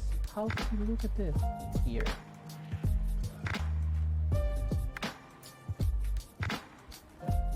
Wait. I have a -1 on Dex? Option for the weapons. Okay, weapons. Okay. So here is where I go.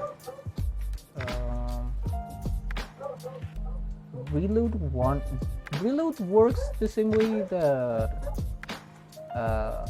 in 5e. That only means that, you have to reload the gun. And you can do it with in between turns.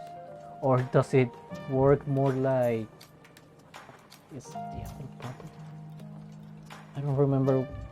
No. I'm confusing them. Needs one action. Yeah. So reload works the same way as in 5e. And the other one that I was confusing it was ammunition.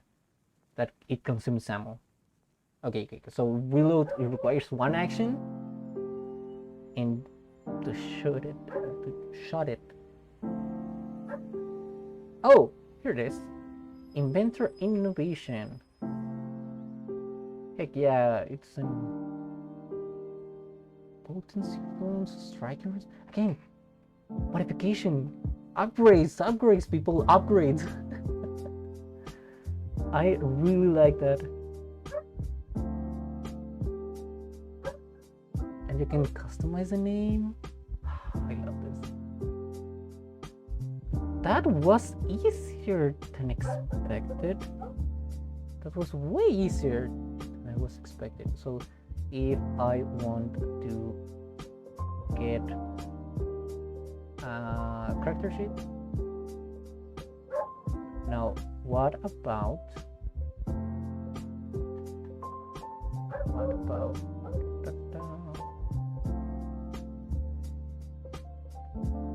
worn items on armored? Makes sense. We only have a gun. So in one turn you can shoot, reload, shoot, then you have to reload first, action, next turn. Shoot?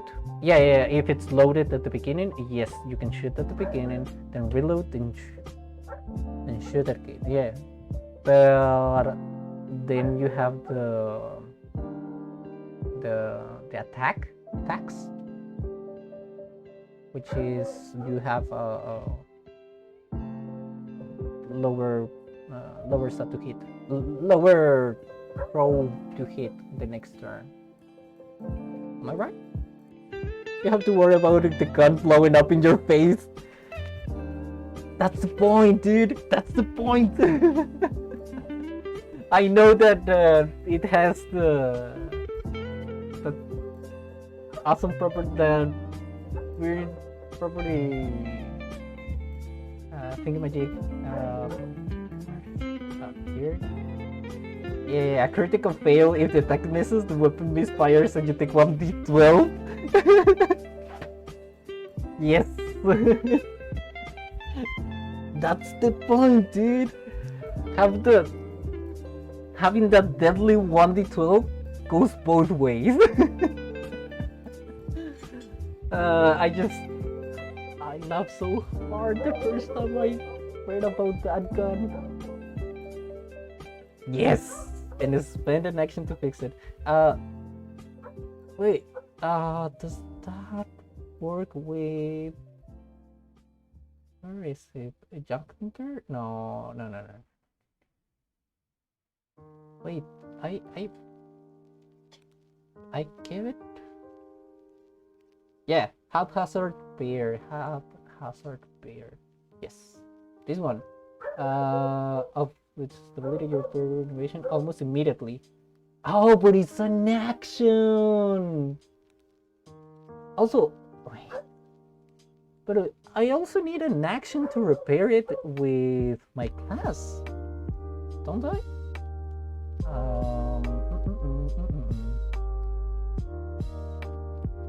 Fearless and I think it's nope.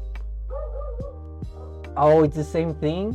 So it doesn't matter which one I use to. Oh, so I'm wasting a feat there. Then, yeah, then I'm wasting a. Just think about it. A 1d12 plus overdrive. It's like clearing a gem. Let me go for the class. Oh no, it's my subclass. Weapon innovation. Oh, I'm not modifying it yet.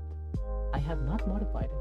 Then it's possible looking weapon augmented by numerous unusual mechanisms. It begins with the same statistic. You can instead use the statistic of first level. An innovation weapon can have fundamental and property wounds added to it, the same way as an ordinary weapon because of the unique features of your innovation, except you isn't trained with it, even if they will normally be trained or better. Overdrive action, choose initial weapons modification to apply. So, oh, the big boom gun has its property there to fix it.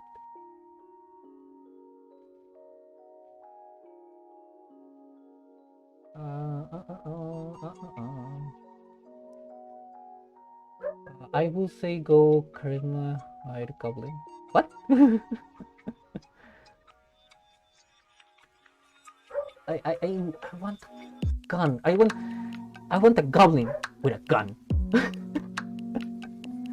That's why I find it so funny that this thing exists.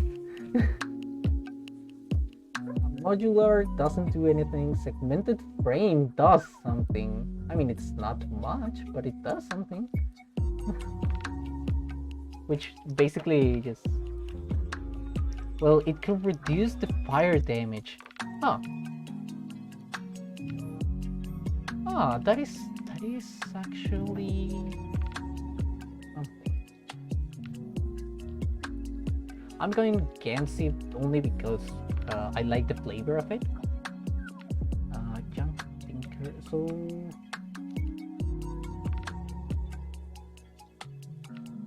tamper with. Okay, so haphazard is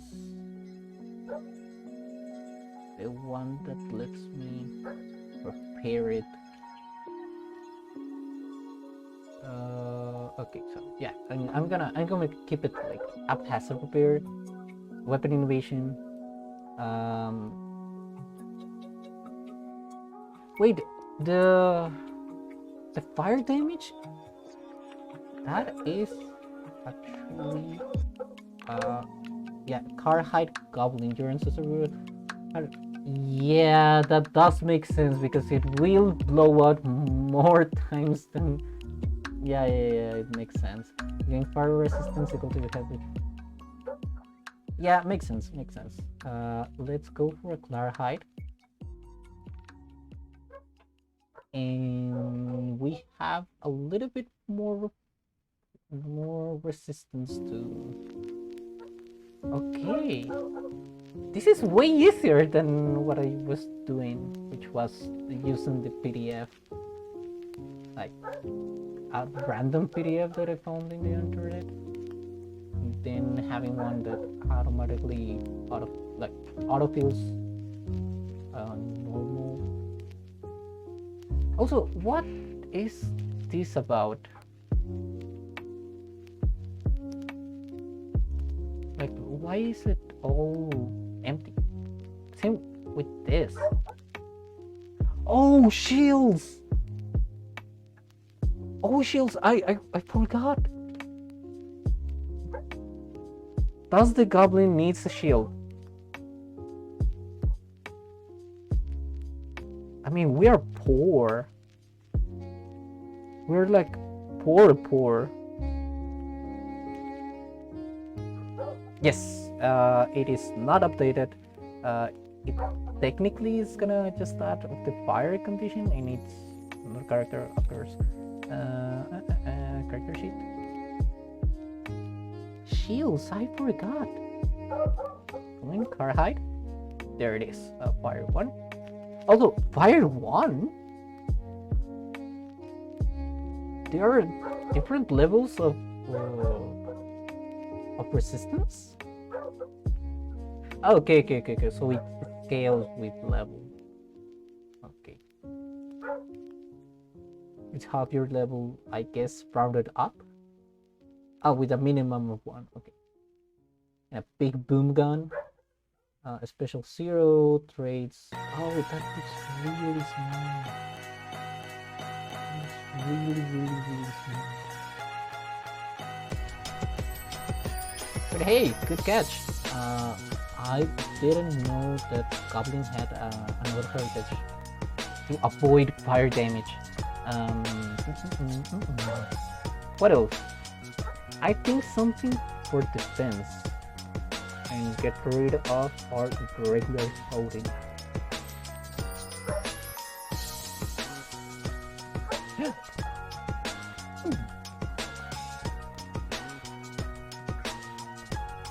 Traveler's clothes. Traveler's clothes.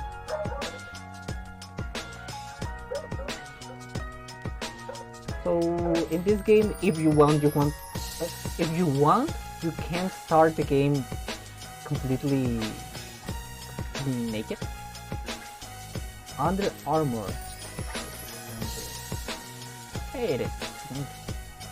Here. Magic, all consumables. It's on defense, doesn't it?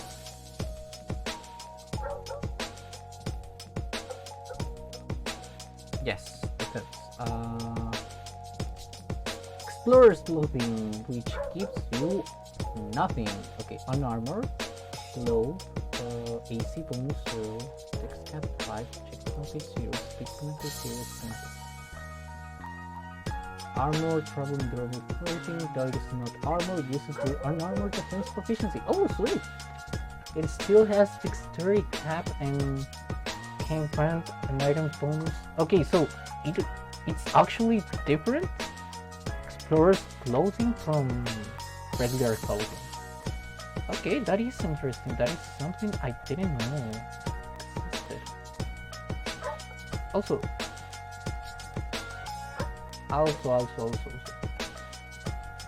mage armor? And you can sleep. Wait, you can't sleep with regular clothing? You have to take them off?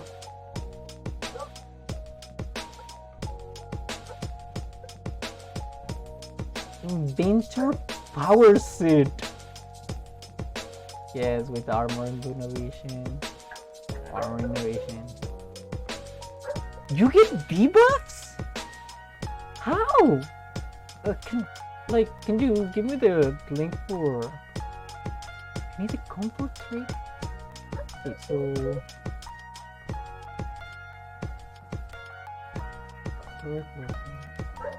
comfort. Low comfort with experience normally while wearing.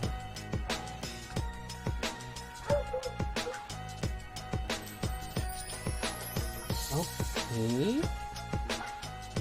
So the regular clothes.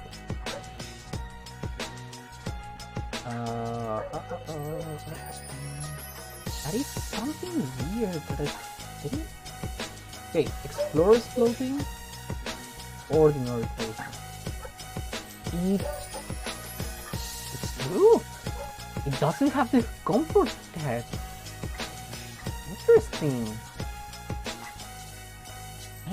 It doesn't have the comfort tag. High fashion. Okay, two gold pieces. Damn, high fashion is 55 gold pieces? Damn! That is expensive. Bulk hill. Wait, it doesn't say. Comfort ordinary. ERD. Oh, yeah, here it is. Clothing explorer. Yeah, it doesn't have the comfort. Interesting. Really interesting. Stuff that I didn't know existed on this game apparently exists. Okay, so explorer's clothing. We have 2 gold and 8 pieces. What do you recommend for defense or like shields or armor? I don't think we can afford armor. Maybe a shield. Ooh, they do have a wide variety of shields, but I don't think we can. Just to explore some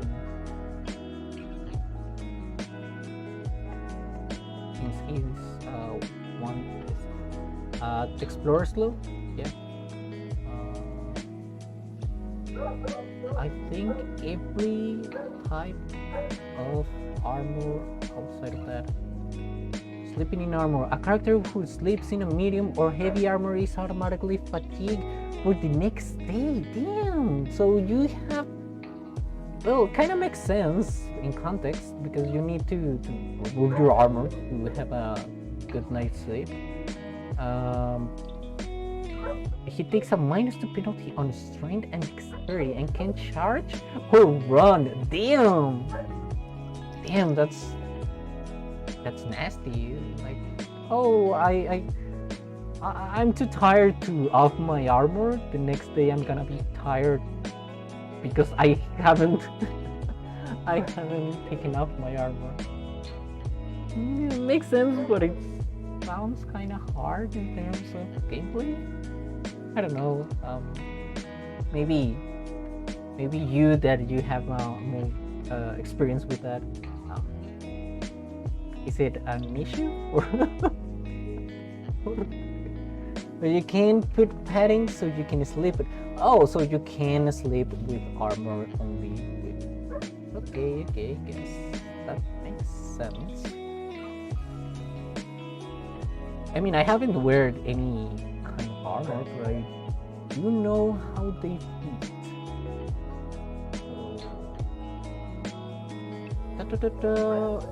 Not even leather? 2 gold pieces? We can go with leather? With maximum is there something else? Studded leather? That would work. Yeah, we can go with leather. Oh, studded leather, we do not have enough. So leather, let's go with leather armor. I mean, just to have something. Gear, how can I don my armor? Change. Wearing no armor. But I do have my armor. I do have armor. So, options. How can I don my... Oh. Yes. Change. Nope.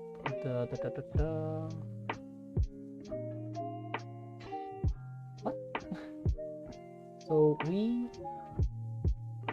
have an armor and leather armor. How do you don the armor here? Change armor. Give me leather. Light. Leather. Buy? I already have. Oh, also padded armor. Okay, click on leather. Gear. Leather. Restore. Your back. Okay. Swap. Inventory. Backpack. What? Yes. Oh, okay. So you swap. Okay. Also, what? Remove that. And remove the armor. Also, what?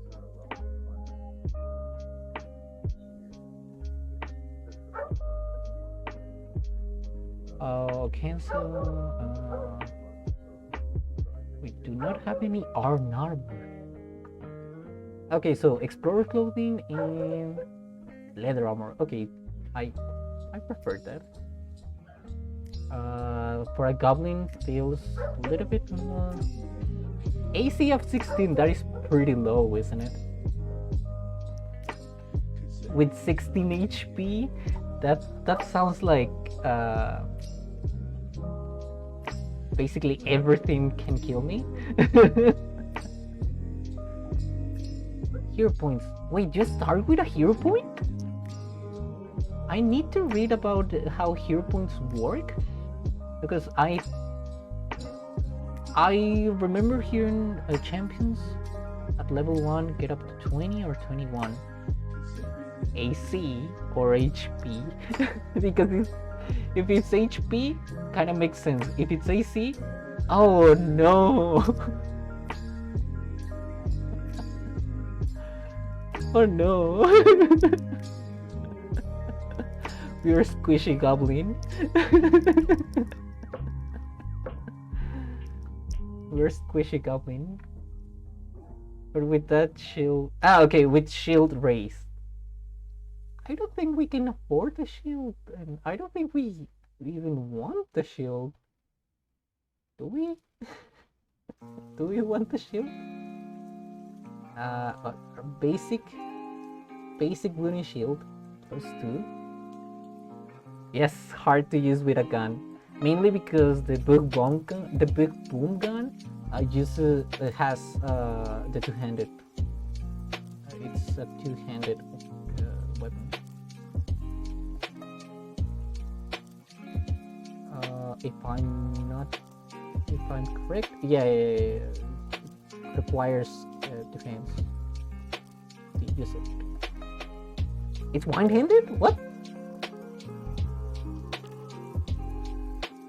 Oh, okay. Yeah, hands one. Okay, yeah. Hands on. So, but I guess you need. Also, what about ammunition? We need ammunition for that. Also we haven't. Yeah, segmented break. I have to buy that. Yes. Okay, so that makes sense.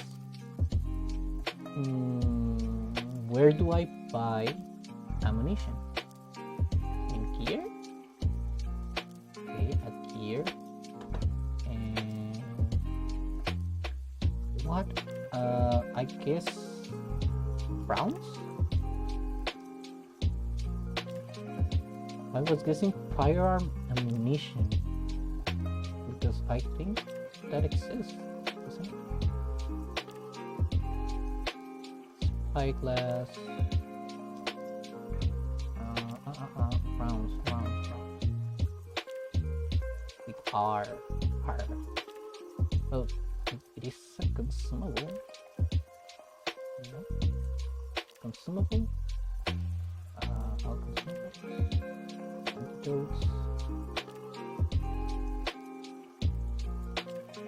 Black powder. Bomb snare. Cauterizing torch? I guess it's for stabilizing people. What is it? Clockwork torches wise uses trigger operated to ignite. Hot flame. Yes, for stabilizing people and healing them. Attempts an immediate flat check. 8% blind effect. Yeah, makes sense. Okay. Rounds.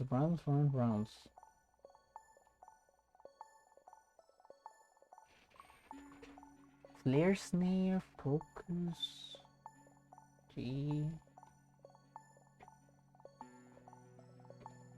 junk, junk bomb.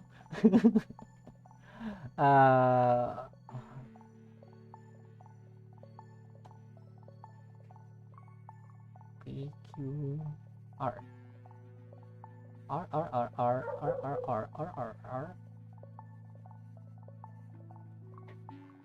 Here and bullets. Okay, so it's called bullets. Okay. In here and it's bullets. Bolts? Okay. Bullets, 10 rounds. Okay, so bullets 10 rounds or bullet 5 rounds? 10 rounds for use with firearms. See weapon details for information on the price of rounds. I guess we go 20-40 rounds because the plan here is to only shoot with a big boom. That's the plan. So let's go 15 rounds and let's go 50. Bye. Yes, I'm poor. I have only 6 pieces of silver and I think I lost 2 of them because I deleted an item that I spent money on. Okay, so how is PDF looking? Character sheet. Yes, I have 15 bullets. Wait, 15 bullets in addition to what I bought? No, I where is it? 20 notes, spellcasting. Oh, bulk. Yeah, I bought 15 because I'm poor and I could spend. I think that's why it doesn't stack. Why doesn't it? Okay, let's add more bullets to the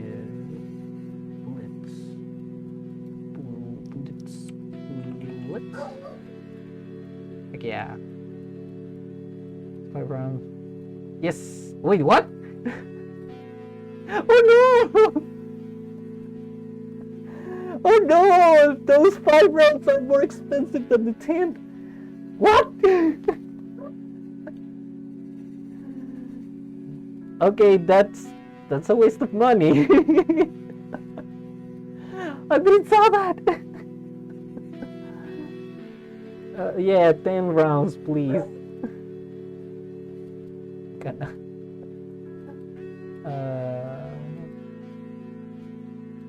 Oh no. I'm gonna give myself I'm gonna give myself a silver piece for that.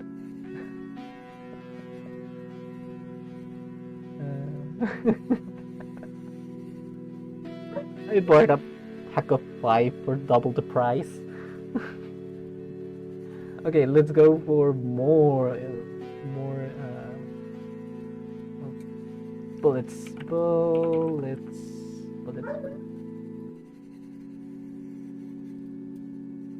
Buy more bullets. Okay, 30 bullets. I think that's enough. 30 bullets, a huge amount of potential damage here. With a gun that we can hide and then hit whack people with it. With modular plus 1d12 in critical. Yes. Oh wait, what? Oh yeah, criticals give the whole die, doesn't it?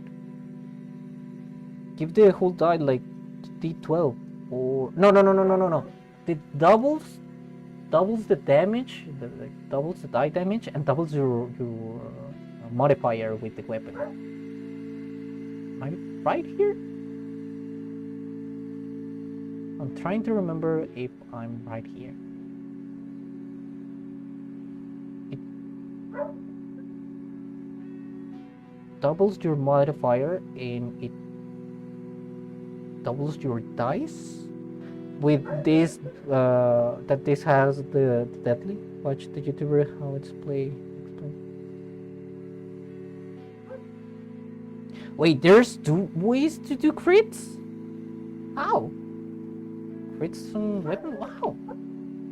Please lead me into the direction of this. No. You can double dice or double to damage. Okay. So in this case, I think the default is double dice. Obviously, with deadly changes the dice from the d6 to the d12. So there's that. But just how it's played, explain how. That's the name of the YouTube channel? How it's played? Okay, let me go look for it. How it's played. How it's played. YouTube. How it's played. Pathfinder. Ooh, so reaction economy, criticals, multiple attack penalties. Also, the multiple attack penalties also the multiple attack penalty also applies if you space them out with an action. I think it does apply, right? It does apply. I think it does apply because it wouldn't make sense because an action is movement, so you should move, and then you still have yeah. I'm anything that's an attack action. Yes. Okay, so anything that is an attack action is subject to the multiple attack penalty. Okay. So this was enlightening.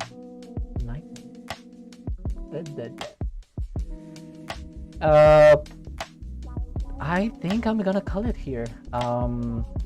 thank you very much. Thank you a lot for the help. I had an idea of what to do, and I think this one is the easier way. I think this one is the easier way to get a character up and running. I'm gonna keep looking into the rules of Pathfinder, and maybe in a couple of months run a campaign. I'll keep you updated. If you wanna like keep tabs on whatever progress I do have a Discord, and yeah, I'm gonna watch the channel. I wanna watch the channel, watch the videos, but I'm also gonna read the rules by myself to, you know, raw raw rules as written. And yeah, so I'm gonna call it right here, and many thanks to Def 25, and it does them as raw. Oh, nice. So thank you very much everyone that stayed. And yeah, I have a Discord. I'm gonna keep updating whatever I discover on Pathfinder on Discord, so if you wanna check that out, there it is. And later I'm gonna upload the last stream VOD. And yes, next month everything's gonna be in Spanish. So if everyone in the stream is bilingual, feel welcome. But if you're not, don't worry. I'm gonna still read your comments. Don't worry about that. But yeah, I hope you had a good time here, and I hope you have a great day, great night, great afternoon, wherever you are. I hope you have a great time for the rest of the day. And yeah, see you next Friday for, I think, if it doesn't crash everything. But yeah, thank you all, and goodbye.